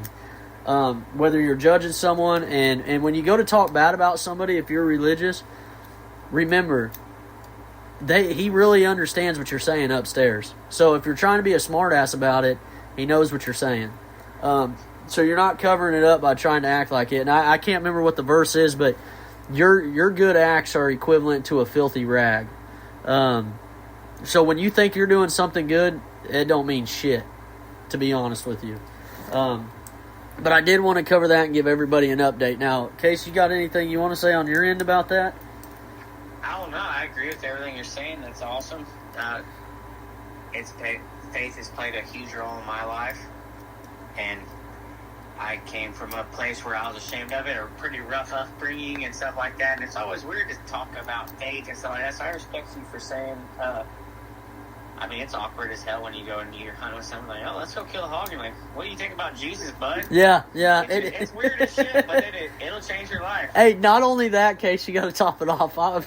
Sometimes, I know you're not supposed to get drunk or let anything alter your mind. I know that. But like I said, I sin still. And majority of the time when those conversations get brought up, I mean, my buddy that we started attending church was because of hog hunting as well. Him and I will get to drinking, and man, he'll start spilling the Bible, and that old man will, well, he's not an old man, he's younger, but he'll teach you some shit. But yeah, I mean, I don't want to sit here and bore everybody like we're trying to preach to you, but we'll just, hey, how about we go on with this podcast, and then me and you get one, and we're going to put one, and we're going to do another podcast. It's going to be Faced with Hog Hunting, and we're going to do one just on this and how it correlates, because it's completely changed my life. Okay, yeah. We can do that on, because y'all know everybody's coming back, by the way, for some more stories. Now, we're going to cut into the next, actually, we're halfway through, Case. Do you mind, I need you to do your shout-outs. My shout-outs? Do you have any shout-outs to anybody you want to make? Any specific businesses? Anything? Feel free to give them the red carpet. The red carpet? Yeah. Man, I think last time I said Joey and Nathan, they've been good to me. They're good people. They've done a lot for this sport. Same thing as Rusty. Rusty, I met him because of Joey and Nathan. I went up there to that Mud Creek deal, He's a good son of a gun. He's got good dogs. He's an even better person. The other one, I don't really like him that much, but it's Austin K. He's a hell of a hunter, and he's got good dogs, but he's become a good friend of mine, and I feel kind of dirty if I didn't talk at least a little shit about him. If he listened to me a little more, he'd have better. I got to get both y'all on at the same time. I have to. Oh, no, you'd like him. You need to come hunting with us one of these days. I do. Feel like him. He's a shit talker, but he'll back it up 100% of the way, and he's as honest as they come. He does not care. If he doesn't like it, he's going to tell you. He's a good guy, and that's why he's a good hunter. He's a phenomenal hunter, and he's got very good dogs because he doesn't sugarcoat it. It is what it is, and that's it. Yeah, yeah. And not a lot of people are like that, and a lot of people don't like him for that, but he's just, a dog's good or it's not, a place is good or it's not, and if there's homes there, he's going to find them. He's a good son of a bitch. He's an asshole, but he's a good son of a bitch. I like to hear that. I do. Sorry, I didn't mean to interrupt you. Is there more shout-outs you got on that? No, I should probably go. I'm going to go home and pray now because I cussed on this podcast. Oh, yeah. Trust me, I do it every single day. And we have yet to find anything in the Bible really about cursing, but you and I can talk about that at another time. I'm not going to go over that again. But now, y'all, I'm going to jump into it, Case. Let's cover it. You know, you've won some tournaments. I've won some tournaments. As teams, I've won it with some my partners. I'm not going to take credit. It was a team effort. Let's talk about tournaments a little bit. Can you tell everybody how many you've won? And then give your opinion based off of... let's just talk about how many you've won real quick. And then we'll go from there. I mean, I honestly haven't kept count. I've won... And that's not me saying that I've won a ton. I've won quite a few. I've placed in quite a few. I'm lucky that through listening to podcasts and networking and stuff like that, I collected people that were good. Why beat the people when you can put them on your team or you can be on the same team? Like Austin K, I called him one day. I was like, hey, we're always the competition. Honestly, I wasn't even in competition with him. I was like, you're beating me all the time. Like, let's be on the same team. I got good dogs. You have good dogs. We networked in it. Now we're lifelong friends. Contests, if you're in them for the right reason, it's the best thing you do. It's also bad, I guess, in a sense. I've won a lot of contests, but I don't think that was for me. That wasn't for my dogs. Or a lot of them were for me, not for my dogs. The last couple have been for my dogs, is trying to improve my dogs and prove that I got it. Dogs are got, but like if you're hunting, and this is just me, I'm weird about things. I don't really necessarily think that you need to buckles and stuff don't mean that you have good hog dogs. If you're in it to win a buckle, then text me, I'll buy you a buckle, and you can quit hunting, and then we'll be fine, and the world will be a better place. Hey, let me cover that real quick. I got to stop you. I will enter a tournament just for a buckle, and they can keep all the winnings before I'll enter one that doesn't give you a buckle. I'm going to be honest with you. Buckles are good. But like everyone gets so hot and bothered about it. Like, I've talked to you before about it. I'm not going to bring it up. And we've talked a lot about that stuff. Yeah. There's a right way to do it. There's a wrong way to do it. I think all of it should be about purity of the sport. Like, there's nothing like going... I mean, I like morning hunting. There's nothing like drinking a cup of coffee and hearing dogs bark in the morning, the sun's coming up. There's nothing like it. And it just... Contests in the right way can shine a very bright light on the hog hunting community, and then them promoted the wrong way can take us back 15 years. Yeah. And it's just not fair to all the people that really want to do it for the right reasons. It's not fair that we go trash the name of because if you do something and someone sees it, it's gonna be detrimental to me, because they're like, oh, this hog hunter over here did this stuff, and you're a hog hunter. We're all grouped together. Yep. So why not help each other? Why, like, there's some very, very good hog hunters, but I would say that's 20%. Yeah. I actually call it, there's 20% that voice how they are, and there's 20% that are like the friend that you talk about that says, I don't want to talk about anything. Him and I were just on the phone a little bit ago, too, about the piglets we just dropped. Yeah, so you do that, and then, but there's 60% after that are just like, it's unreal to, I don't even know how to word it. I'm not trying to be rude about it. I'm not trying to be a Debbie Downer. It don't matter. Say it. Tournaments are awesome, and they're good if you're in them for the right reason. Like, for a good cause, you go do this. But if a couple $100 is going to make you miss your rent, you're going to be butthurt about it. Like, don't do it. If you're going to cheat in one, like, I don't understand how people want to cheat in one because they want buckles so bad. They want to be known so bad. Like, all they're doing is hurting the sport, and they're not going to back 20 years. If people would quit doing that or try to play the rules or cheat the rules, it would be so simple and so easy, and it would be phenomenal. But hog hunting will never be that. That's a reasonable ask of everybody, because it will never be what it should be. It'll never be what it could be. It'll never be the lion hunting. It'll never be the bear hunting, because those guys fight. We just do petty fights and we put them on Facebook. Yeah. Yeah, I mean, so, you know, when he says tournaments in for the wrong reasons, one of those wrong reasons are, if you're going to enter a tournament and you know clear as day it's a benefit, or you might not even know, and you're not going to enter the tournament, and I witnessed this from this gentleman himself. He messaged me. We ended up we talked a lot on the phone, a lot. And he said, hey, man, I understand if you really don't want to do it, but I'm going to go ahead and give all the proceeds to a kid that's got cancer or whatever. And y'all already heard his story. He had cancer as a child. Now, for people to go out there, and I don't care if you're one of my followers and you don't want to follow me no more, you're not going to offend me by any means. But to reach out and start blowing it, well, how do we know it's for a kid or this? Well, don't enter the tournament. Or start complaining about, well, that's some stupid rules. Well, don't enter it. It's for a good cause. I'm not sitting here trying to start confrontation by saying that, but that's more or less one of those items that fall under entering it for the wrong reasons. Under the wrong reasons, because you're sitting there having a big old deal about it, but you want to be in it so bad. But at the same time, you got to put your 2 cents in. I think one of the best tournaments ever put together was his tournament. Unfortunately, there was a lot of arguments, a lot of negativity. I get where some people are coming from on it. I do, 100%. I get where stuff strikes it. But gosh damn, guys, look at what it was for. You know, I'd understand if it was some tournament put together for a guy just trying to get some hogs.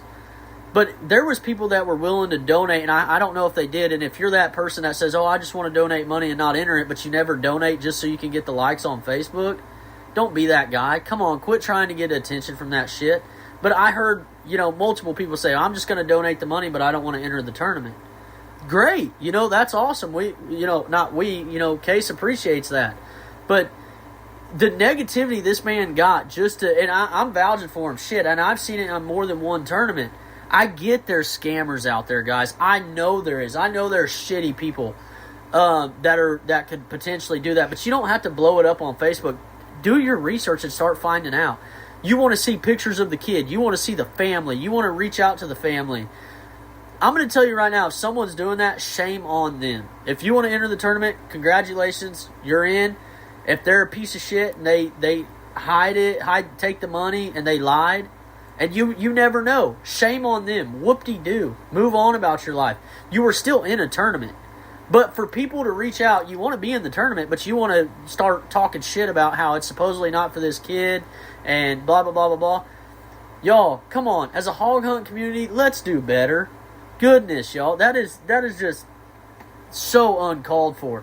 Now, I'm sorry, Case. I had to preach on that because I felt so damn bad for you with the amount of people that were negative about the shit. No, it's all good. Like, it keeps going back to faith and stuff like that. I tithe. I want to give back. I feel like I'm blessed. I don't know why I'm still alive. I don't know. I have a lot of questions. I don't really understand a lot of it. But, so the reason I put on this tournament now is like, I want to give a chance. I would like to give back. And a big part of it is, like, I had a childhood cancer. A lot of people helped me out. They did a lot of things. They took the burden off my parents. It was phenomenal, the amount of support that I had. So I would love to make hog hunters have a positive light on them and say, hey, like, a lot of hog hunters are very, very good people. They're the biggest, hardest people you'll ever meet. When you find the right ones, they're phenomenal people. Yeah. And so many people called me and were like, oh, let me donate buckles. Let me do this. I don't know if I can do it. Let me do this. Like, it was awesome.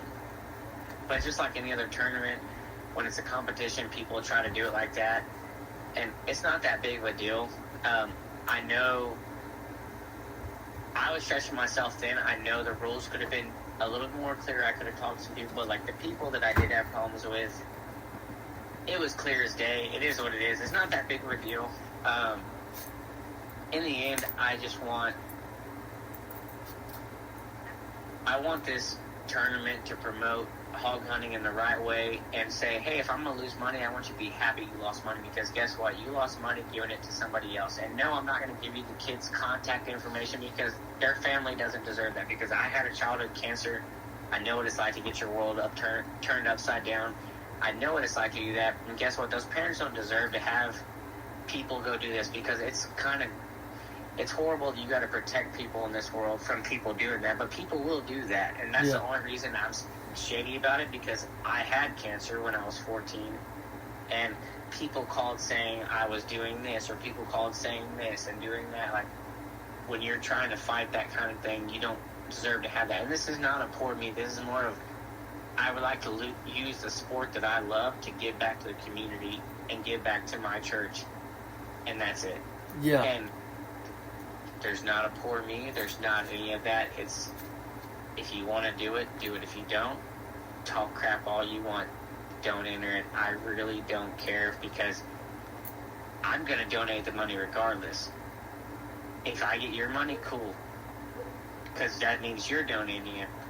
If I have a problem with it, like, after this last year's contest, I think we raised $5,000 for that kid.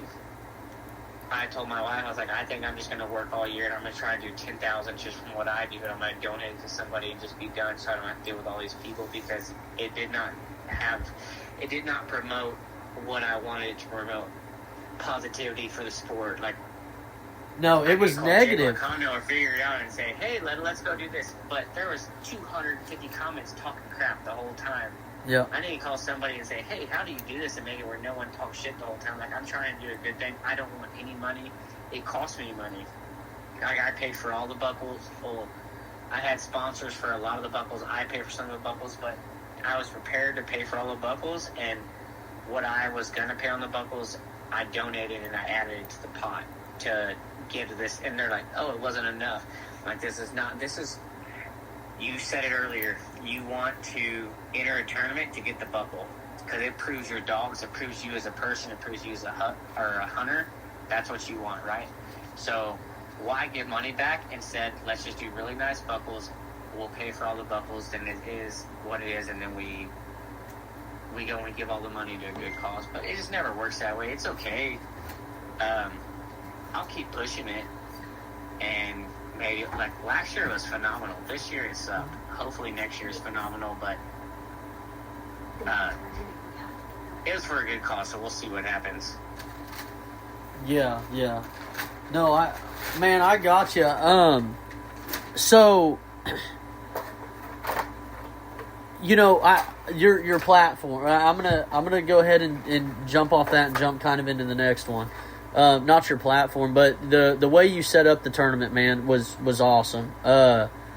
If y'all don't know, it's the Iron Dog. Did I say that correctly, Case? Yeah, it's an Iron Dog. I'll give a few shout-outs to it. There's people that don't usually, they may win tournaments, but it's focused on kids, and so it's focused on helping people. Like, okay, Austin K won Biggest Sow. Clinton Flowers, he had 2 kids hunting with him, so it was awesome. I didn't tell everybody this, but I had enough sponsors that if you were a kid and you were into this tournament, and you went and you stuck hogs, and I could tell in the videos that you were like with your father, with your mother, with somebody, uncle, it doesn't matter, and you were there hunting, you got a buckle. Clifton Flowers, I'm still having a hard time getting his buckles because the USPS is horrible, but I mean, he had 2 kids that went and did it. A friend of mine had 2 kids that did it. We got to give 10 buckles to kids that's going to change their lives. And there's a lot of people. Like Rusty, he won longest. I think he won longest teeth or something like that. I can't even remember now. But it's off the wall people, and it's more about the dogs. It's more about hunting.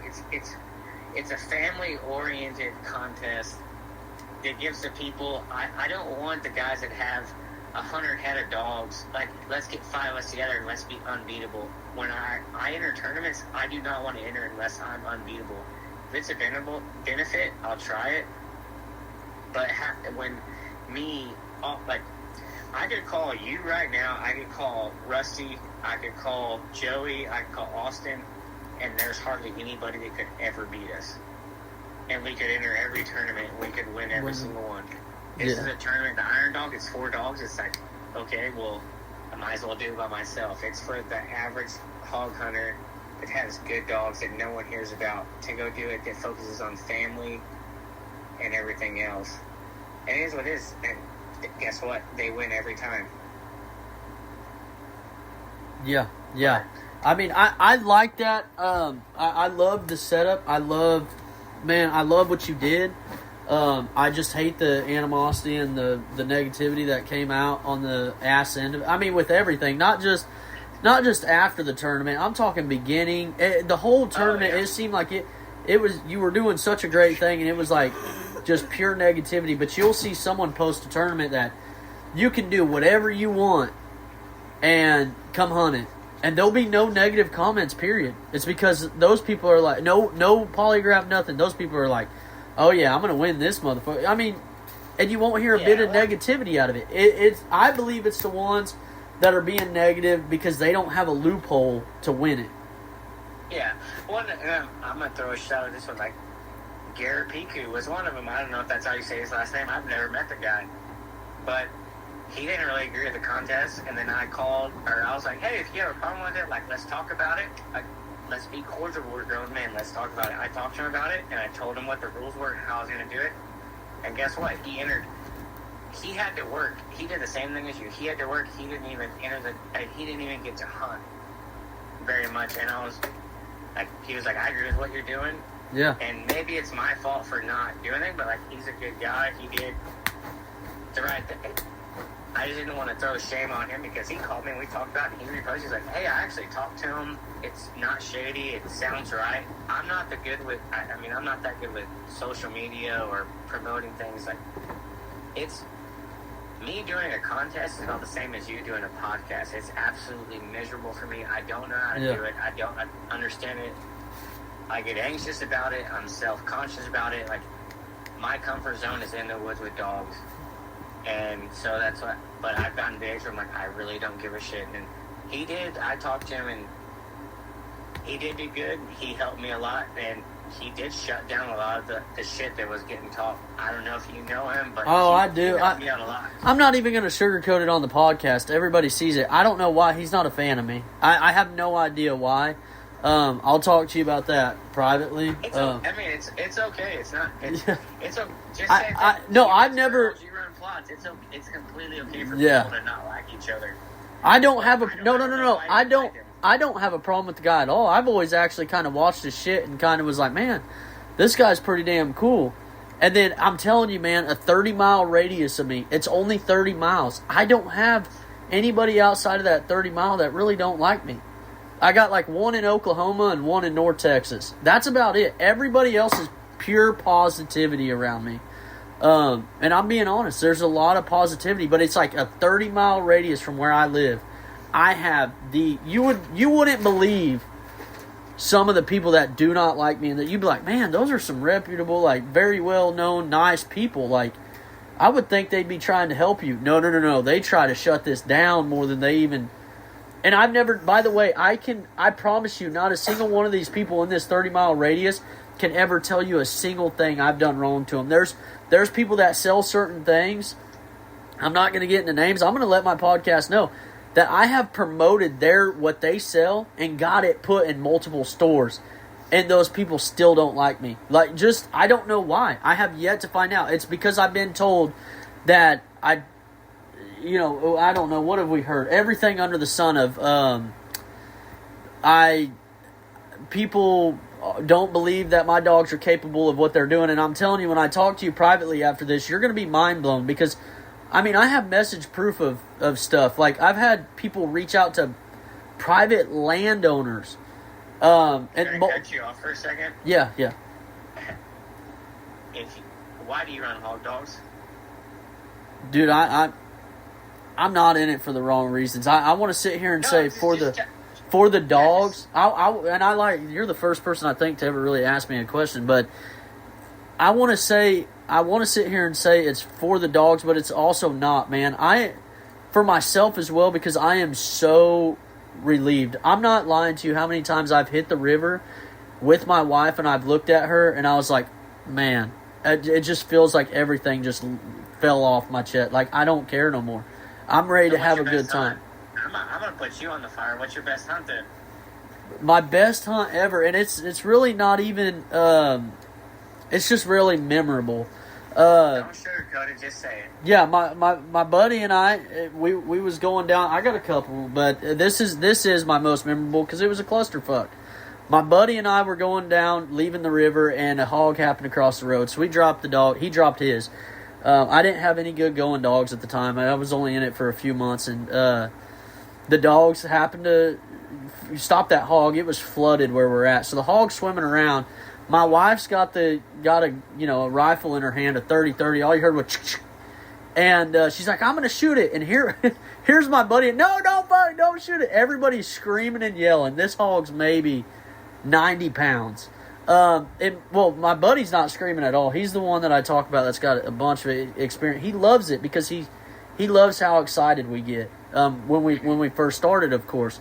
And man, my wife was like, "I'm going to shoot it." I'm like, "No, don't shoot it. I'm trying to send my bulldog." I've only been in it for 3 months. She's catching trash on the ground like a cup. Then she caught another styrofoam cup. She caught it, whatever. Well, then my buddy's wife, him and I are swimming. We're like neck deep in water trying to swim to the hog and catch it. And the dogs are still on its ass baying it. And luckily, my bulldog finally swims, gets on dry ground, and that hog happened to hit the dry ground. So she caught it. And my buddy's wife was able to go ahead and leg it. We legged it and tied it, man, and that hog wasn't but maybe 80, 90 pounds.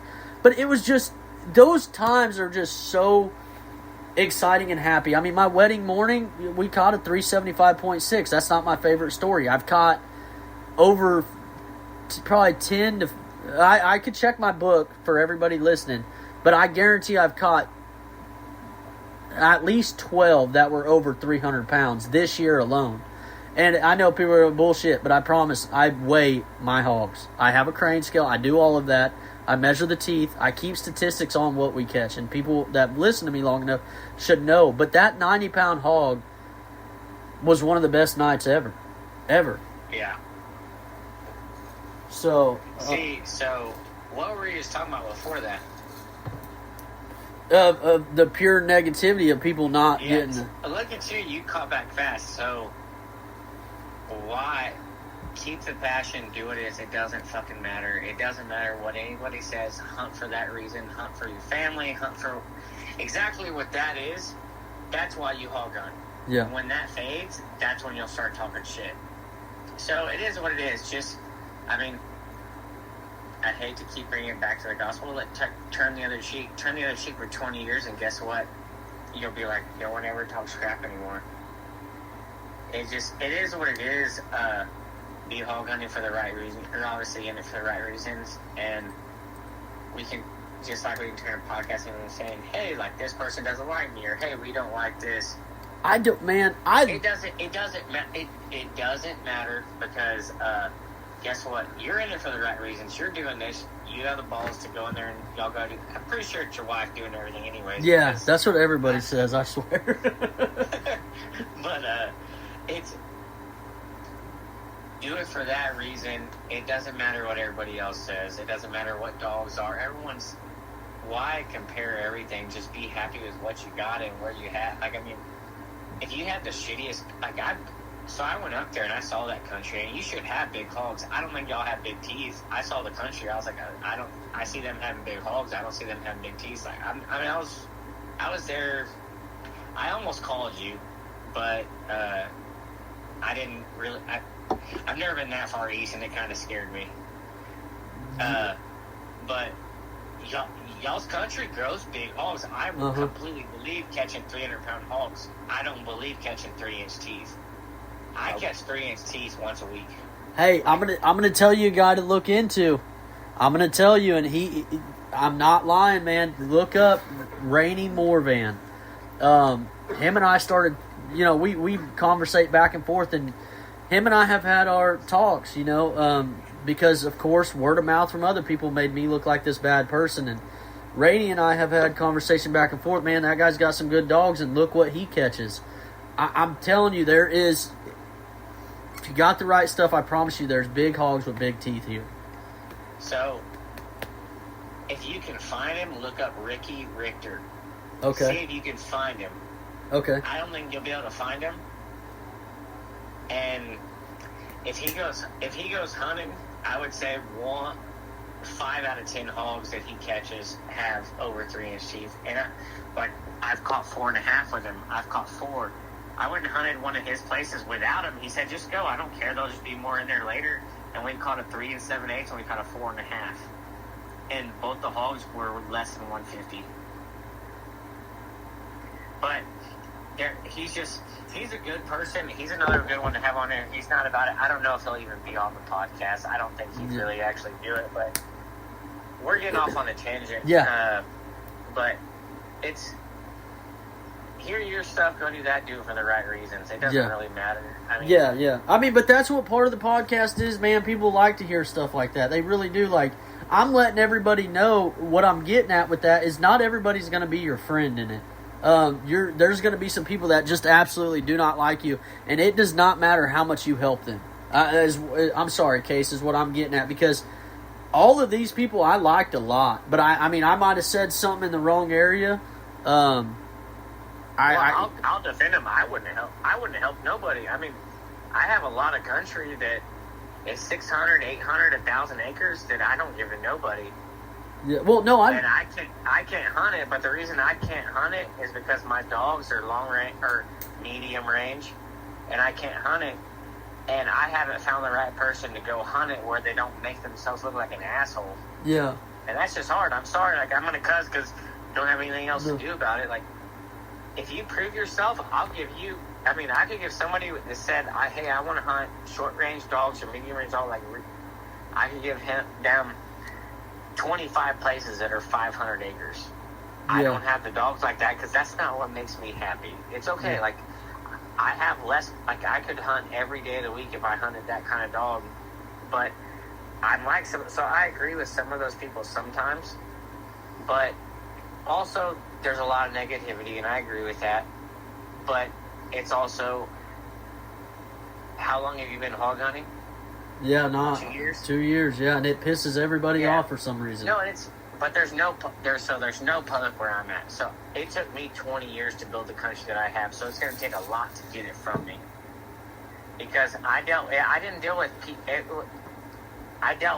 leave to college, I leave to go do this, and then people ruin it, and it takes me 5 years to get it back, 5 years to get this back. So I collected all the country, and my places that I go run short-range dogs, I just send thermal guys to now because I hate to say it, but like, they treat it better than the hog dog guys that go run it.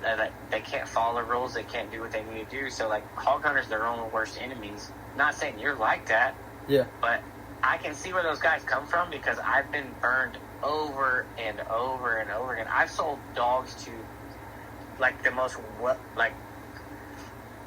I guarantee you, after we get off this podcast, I can tell you his name, and you'll know who he is. I guarantee you, I've sold dogs to him, and I'll never sell another dog because of that person and because of the way this works and the way hog dog guys are. Hey, if you look me up on Facebook, if you're buying a dog and you're buying it from a certain person and you in my area, message me and I will message you back every single time, because this guy sells shitty dogs, and he buys dogs from good hunters around here and buys their culls, and then he sells them. And I went through that. The hog hunting community is ruthless. You just got to get used to it and figure out how to play it and figure out how to do it the way you need to do it, and find the honest people, and then. Dude, no. That's what people hate, is honesty now. Yeah, honesty's good. Man, I'm telling you, I know if you're a real person, but if you're out there trying to bullshit a lot of people, I'm not getting into that, but if you're trying to bullshit people and someone else comes in and tries to, hey, you need to be honest about this, they hate it. I mean, sometimes I get called out for hey, I might have over-exaggerated something, but I don't hate it. I fix it. I'm like, man, you're right, I did over-exaggerate that a little bit. I'm going to fix that. And I used to do that a lot with hog sizes. And then that's when I got the crane scale. And when I got that damn scale, I think that's where I might have come off and offended a lot of people, because people, they take a picture with the hog. Oh, this dog 420. I promise you it ain't even but 170. But it humbled me a lot, because I was like, man, this hog's got to be every bit of 250, and it was 160. So now my buddy can't stand it when we go to catch a hog, because I'm like, nah, man, I don't think it hit 200. And then you'll put it on a scale, and it's 230. So when I'm saying, people, they really do hate honesty nowadays. It's okay. It's because, I mean, if you don't have people that hate on you, you're not doing something right. Yep, that's what everybody says. If there ain't a group out there that hates you. We can give them time all day, or you said this podcast is to help people. Ask me questions, and I have a limited knowledge, but if you ask me questions, let's do a shotgun. Ask me questions, and I will answer to my best of my ability. Let's make this help people, instead of giving influence to people that talk shit. Yeah, very true, very true. Now, then we'll get off that right now. Let's jump into, I do got to cover this. Your kennel maintenance and your flea, tick, worming, all that. Can you cover, the whole genre of that? Okay, so we have chagas real bad here, so I like elevated kennels. Wait, can you explain what that is? Because I don't even know what that is. Chagas is the kissing bug. Look it up. Just Google kissing bug. It's a little funny-looking bug. Okay. And they get in a dog's water, or they get in their barrel, and they bite them. But for them to get the disease, they have to, bite them, and then they burrow, their ass in there. It's like the shit particles or something like that. And so basically, it kills a lot of dogs. If a dog dies in there, or if a bug goes in their water bucket and dies, or if a bug is in their kennel, or labs are, I had a champion lab, the best lab I've ever seen, and he died of a heart attack because he ate one of those bugs, because he was just antsy his kennel, and the bug would go in there and he'd eat it. Well, he ate it, and he got this deal in there, and then it basically makes him have a heart attack. Oh, shit. So, where I'm at, I was losing 8 dogs a year to this, and it was a good one. So it says you can look it up and research it. I think it says 30% of them don't have any symptoms. So the best blood trailing dog I've ever owned, he died because of it. The best lab I've ever owned died because of it. It's just one thing after another. So I used that fiberglass chicken grating for my kennel floors. Yeah. And then I put a pan under it. And then I run a piece of 3/4 PVC in the front of it, and I put nozzles, and then I put a booster pump on the other side of it.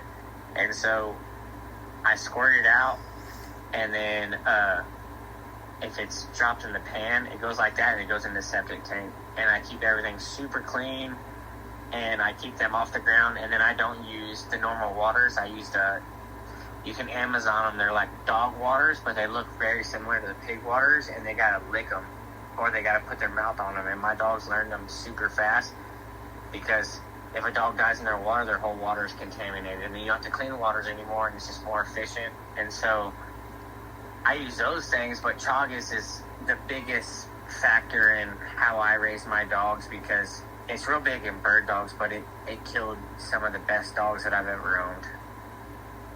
Man, I didn't know even. I hope I don't have them over here. You think they're over here or no? I think y'all are so wet. I don't see the point in. I don't know if there'd be. The reason they're by kennels is because you clean, like, it's a double-edged sword. It's like, clean your kennels as much as possible, and then the moisture's there. Like, we have no moisture, so they come to the moisture. All the bugs come to the moisture. Yeah. So I don't know if y'all necessarily have them, but I mean, look up a kissing bug, and I am. you've seen one. Yeah. Well, I don't know if I have. I'm just. It look kind of like some beetle type We have them shit. bad. Yeah, we've had them bad. I mean, I've been bit by them. I've got tested for it. Like, every one of my dogs has Chagas. It's not transferable, but every one of my dogs has Chagas. But I bred my dogs long enough here that the 30% is alive. I'm trying to breed immunity out of it. And Texas A&M is trying to do it because it does bird dogs real bad. Because it's like Hebronville, where I'm at. I'm in quail dog country. Yeah. So luckily, rich people like it, so they're trying to find a cure, but there's no cure, and for the fact checker, there is a cure, but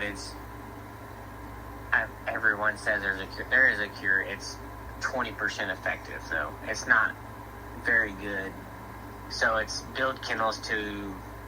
I'm not big about putting chemicals all around my dogs, so it's build kennels to affect that. So they're 2.5 foot off the ground. They have the chicken coop flooring. Then I have a pig waterer on one side. I have the bowl on one side where I feed them their feed. Then I open it up, and then I have a dog house that I built out of wood with a bed inside.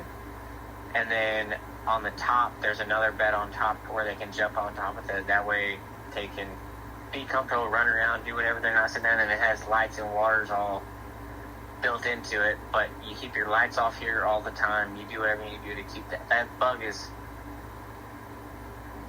worse than parvo. It's horrible. Yeah, I'm looking at. I think the one I've seen here is that freaking box elder. But I don't know. All right, but yeah, that's interesting. Just Sorry, look up kissing bug. I am. I've been You'll reading know on if it. you see 'em. Just look up kissing bug, and you'll know if they bite you because it stings like a sumbitch. Like, people can get it. It's more of a third world country deal, but we get it in dogs here because our health care is too good. But we get it in dogs, and it's bad. I mean, It knocked me back 15 years. Yeah, damn. Well, all right. Next one. Sorry, I didn't mean to cut you off. I really need to know what that was. But now, worming, flea tick, stuff like that. So worming. I mean, Ivermectin is good. Safeguard is good.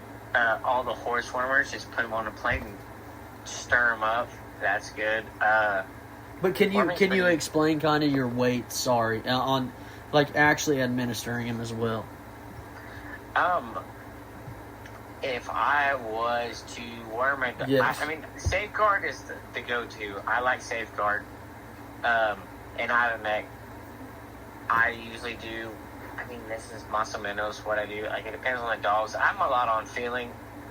Ivermectin 1 to 2 cc, probably 1 cc in the mouth, but it's a lot better if you mix it with like apple juice or beef broth or chicken broth and burn them.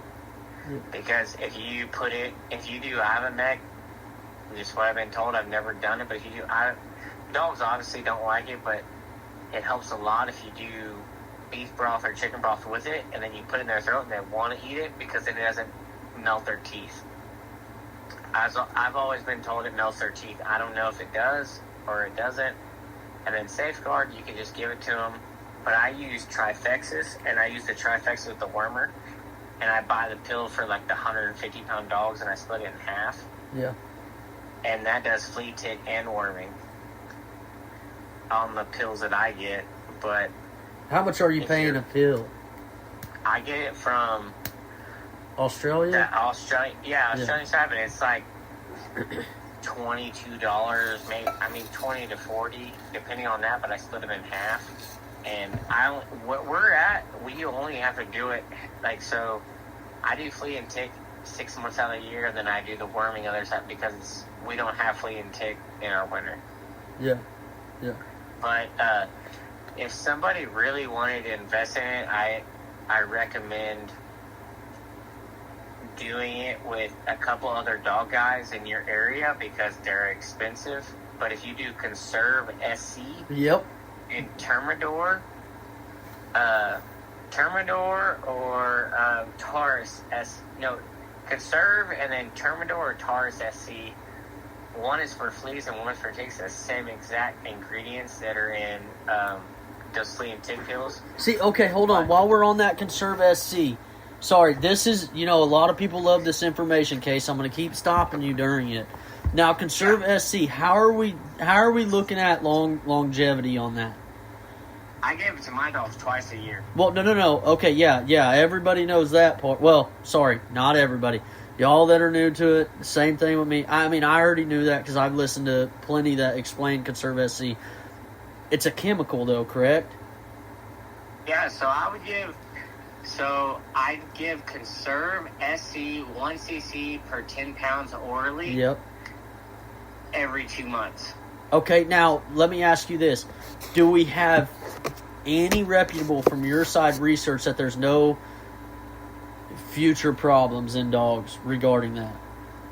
I don't know. My hog dogs never lived long enough. I mean, 10, 12, 15 years is what I got out of them, and they never had anything out of it. But, I mean, how long have you been using Conserve SC to confirm that they are still functioning okay? We're not burning up a nose. We're not burning up joints. We're not doing any type of intestinal issues. That's what I'm trying to cover bases on. And of course, we're not going to be able to cover that. I'm asking off of experience. Have you ran into having to take a dog to a vet because of that Conserve SC? I've never had a problem with it. Okay. But that's for fleas. Yeah. I know. But that's just fleas. But also, too, same thing as hunting your dog. They're probably going to take out the market if your podcast is big enough. I mean, it is what it is. It's the same shit. Go figure it out. Go do it. Some very good dog men that are smarter than me figured it out, and I'm using it.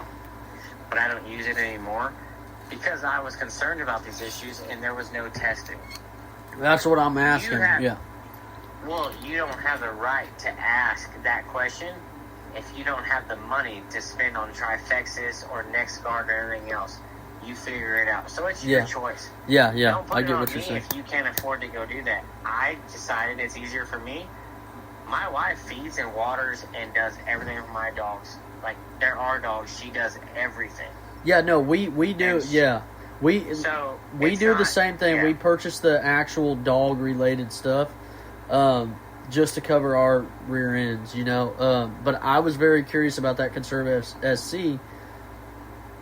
Just for I've other never had listeners. a problem. I have more problem with feed than I do with the stuff. So Conserve and Taurus, I've never had a problem with it. The biggest problem I've had was with feed because a lot of people want to feed a high protein, high fat feed. And they don't hunt their dogs and they burn their kidneys up. There you go. Yeah, you covered that.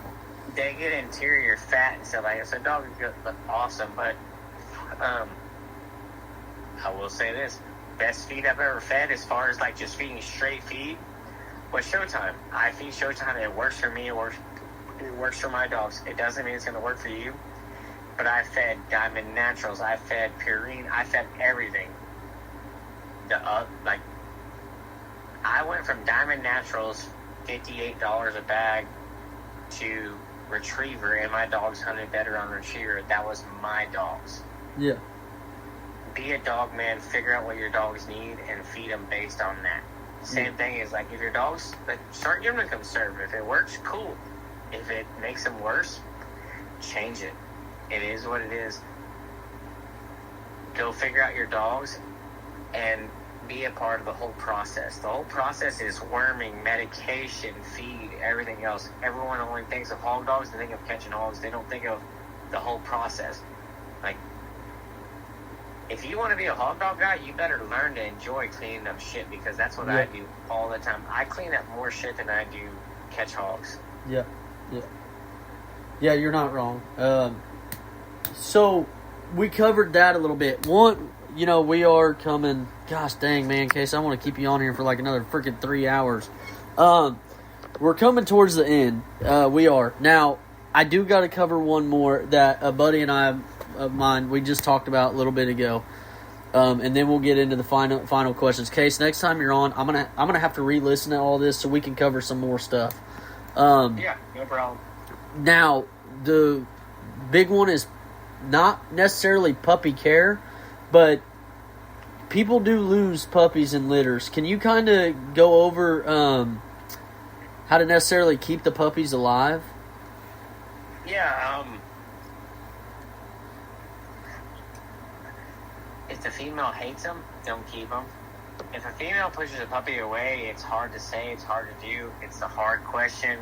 I apologize for it, but the puppy's going to die within 6 months anyway, maybe a year, but it's very rare that a female pushes a puppy away, but when she does, respect her. Yeah. And take it away and do what you need to do, or just let her do that. It'll be dead in a couple of days. That's horrible to say, but it is what it is. Females know. I don't know how dogs know, but they know. If you want to keep your whole litter very, very healthy, what I do is I listen to the female. I keep them. We have parvo real bad in our area, so I keep them in an elevated kennel. Yep. She's by herself. She doesn't get bothered. I feed her as much as she needs. Food and water is unlimited, and I try to put chicken broth or beef broth in her feed at least once a day to make sure she's good. Some sodium in it, make them keep drinking water, stay hydrated. One, it's just bathing them. It's making them want to eat, want to drink, do all this stuff, because hydration is what makes milk. So that's the more puppies you're going to have, and you're going to keep, and they're going to be healthier. Therefore, you're going to have bigger, healthier puppies. And then once you have your puppies where they're weaned, I straight up go buy the cow milk replacer, the big bag. Uh-huh. And so do we. Yeah. when I wet their feed, I put a scoop in there, I do warm water, and I start doing that. And I do that till they're a year old. Oh, wow. Okay. And you will see the difference. Try it one time. Try it with one set of hooks and another, and their muscles will be popping out, and they're just... Because I'm not big on muscle development, but if they're building muscle, that means their brain's built. Yeah, I like that, Case. I'm about building the brain, and I want their brain to be where it needs to be. And they start eat they stop it, if their body... So same thing as a whitetail. My job, I have to create excellent whitetail. A whitetail cannot grow antlers until his body is where it needs to be. A dog cannot grow brain or get where he needs to. He's looking for something. So if he's any way malnutrition, how can he be looking forward to learning a process as far as hunting hogs, as far as tracking deer, any of this stuff? If he's lacking anything, it's a survival instinct. He needs to create something for himself. He needs to find food. When they know where they are, then they can actually create what they need to be. They can create what we need them to be and track deer or go find hogs. But if you have a hungry dog, I grew up with the, hey, don't feed the dog, he's going to be hungry, he's going to go find a hog. No. You're getting a quarter of what that dog is. The dog needs to be completely, have the dog that can be completely full and still go do it. But there's a difference in, 12 hours before, people are going to take this as oh, I need to feed my dog, then go hog hunting. No, they need time to process the food and everything. But a dog in good shape that has the nutrition he needs will be 10 times a dog that his hungrier version would be. It just doesn't. It makes sense if you think about it, but all these ignorant people are going to say, oh, I need to feed my dog right before I go hunting. It's 12 hours. Feed him. If you're going to go hunting that evening, feed him that morning. If you're going to go hunting in the morning, feed him that evening. Yeah. That's how it works. And then when you're done hunting, feed him afterwards. That way he doesn't lose anything. Yeah. Man. I love it. I love it, Case. I do. We're going to... Hey, look, I already got... Everybody else is coming back on, and I'm sure you're not going to have a problem with it as well. So I'm not going to keep you much longer. I'm going to ask you, our final questions. And then, plan on letting me bother you again here in the next few weeks, probably 2 to 3 weeks. If that's cool with you, y'all, I mean, are you fine with that, Case? Yeah, that's fine. If y'all, any questions you got for Case, the running walkers, I'm telling y'all, reach out to me. Let me know. I got lists for each people or each person that y'all are wanting to hear from. I know Case got a hell of a following as well. Y'all reach out to me or Case, and either one, it don't matter. Message us your questions that you want to be answered, and I'll ask them. And that's what we're going to try to do. Send me messages on what you want me to ask them, and I'm going to go based off of my listeners to get y'all. I'm not going to have you sit here and ask me what was the first party Case ever went to when he was in high school. I don't want to hear that shit. But dog related stuff. So, Case, is there anything else you'd like to cover before we ask these final couple questions? Yeah, no, I mean, if anybody wants any information on hog hunting, I'm all about helping you. I'm all about helping everybody else. If I don't message you, I have limits on my social media because I don't believe in social media. I'm kind of a weirdo. Message me again, but if you message me, it may be a week, it may be 2 days, but I will message you back. I will message every one of you back if y'all have questions. Just don't ask me. And don't be scared about the question. No question is too dumb, but if you ask me weird shit, I'm going to probably not talk to you. But it's weird that you have to say that kind of stuff now, but I'm all about helping the hog hunting community, but do it in the right way. So, yes, sir. Anybody that needs help, I will help you. I'll do whatever I can do to help anybody. I mean, that's God's plan for me. That's God's plan for everybody, is do what you need to do what you need to do to help people. And I think it'd be a privilege to help other people, but whatever else you have, let's run with it and let's get this over with. All right. Sorry, damn. You want to rush off already, Case? I got like 30 more questions I could ask, I want to talk to you for about 17 hours all the other time. I know. Shit. It's a good time, though, man. I love talking to somebody that is going to shoot the shit the whole time and give you information as well. Now, Case, what is your goal? I guess I shouldn't say goal. What would you want everybody to know you for in the hog hunting community? And it's kind of weird because I talked to you about. I don't know if I really want to be known because I'm a different individual. My views and aspects, a lot of things I don't agree with a lot of people. I don't know if I want to be known. It takes the purity out of it for me. Like, I'm in it for the dogs. I'm in it for my family, and of course, everyone wants recognition. Yeah, I want recognition, but I don't know if I want it, but I don't know if I want it. But if I had to pick one thing, it'd be, hey, that guy, he posts a picture of that 40-pound pig with his kids. He posts a picture of that sow that he caught with his buddies from Illinois. He posts a picture of tracking a deer for somebody, for another kid, or for a woman, or for a man. It doesn't matter who it is. And I'm just going to keep those, when I go catch those hogs with 250 pounds with 3.5-inch teeth, I'm just going to keep them to myself because I don't know if I necessarily want to be known for big hogs and big teeth and good dogs. I want to be known how I treated people and how I involved my family in it, because to me that's the future. And I have a hard time pushing dogs now because I don't know if there is a future in hog dogs. And I think everyone needs to think about that for a second, because I've started running coyote dogs because I think there's a future in that. I don't think there's a future in hog dogs. I want to raise my kids to where they're like, hey, I have these dogs. I don't think my kids will have the chance to run hog dogs. And if we don't change what we're doing, we won't. Man, I like that. I do like that. That was awesome, Case. I don't even know how to move forward with that, but I do got to ask you another question.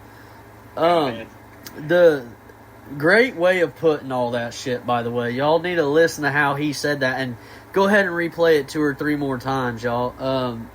Like I've said, I think I'm I hear a lot from outside sources that are looking in. I hear a lot about it. It ain't good, y'all. So let's try to change our ways a little bit. Now, Case, final question, my man.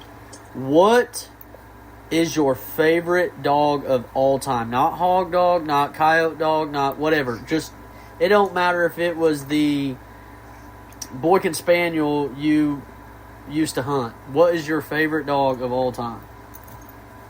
I'm going to have to give you two because it was the hunt, and it was the hunt I told you about with my wife on her first time. Oh, yeah. Before she was Tell that whole story, actually, please. I know we're at the end, but I want everybody to hear that. All right, so I was looking for dogs. I didn't even know I needed a runner walker. And a friend of mine that had been hunting me for a while, and I had all these cur dogs. We've been hunting his place and doing all these things, right? We've been catching hogs, and he's like, I want hog dogs. So we go to this yard, and this guy, luckily he had the right connections. We go like that, and there's 4 or 5 dogs sitting in the corner, and 3 of them run up to us, and he catches. He's like, I want this one, this one, this one. They're not timid. And there's this one, and he's this white patchwork dog, and he's got one blue eye. And he sat there, and I walked up to him, I tried to grab him, and he bit the shit out of me. And my wife was like, we're not keeping that dog, right? And I was like, no, this is the dog. Like, this is the dog. We got him. And we took him, because my buddy said that he was like, come help me get up these dogs. I'm going to keep all of them, and you can pick one. And I picked him, and I started hunting him. And my wife had never really been hunting yet. And she was like, we're starting our hog dogs with this. So we go, have that dog for about a week or two, work him on hogs in the pen. He still's biting me. And I take her someplace, and she's like, I didn't even know there was hogs in Texas. It was just a weird deal. She's super city girl. I was like, I don't even think I'm going to marry this chick. It's just weird. She doesn't know what I need. And we go, we hunt for 6-7 hours. Nothing, like awesome oat fields. And I was like, all right, let's just load up the dogs. And that dog was one of them in there, and he'd never struck a hog before. And we're going to the gate. We're 100 yards from the gate.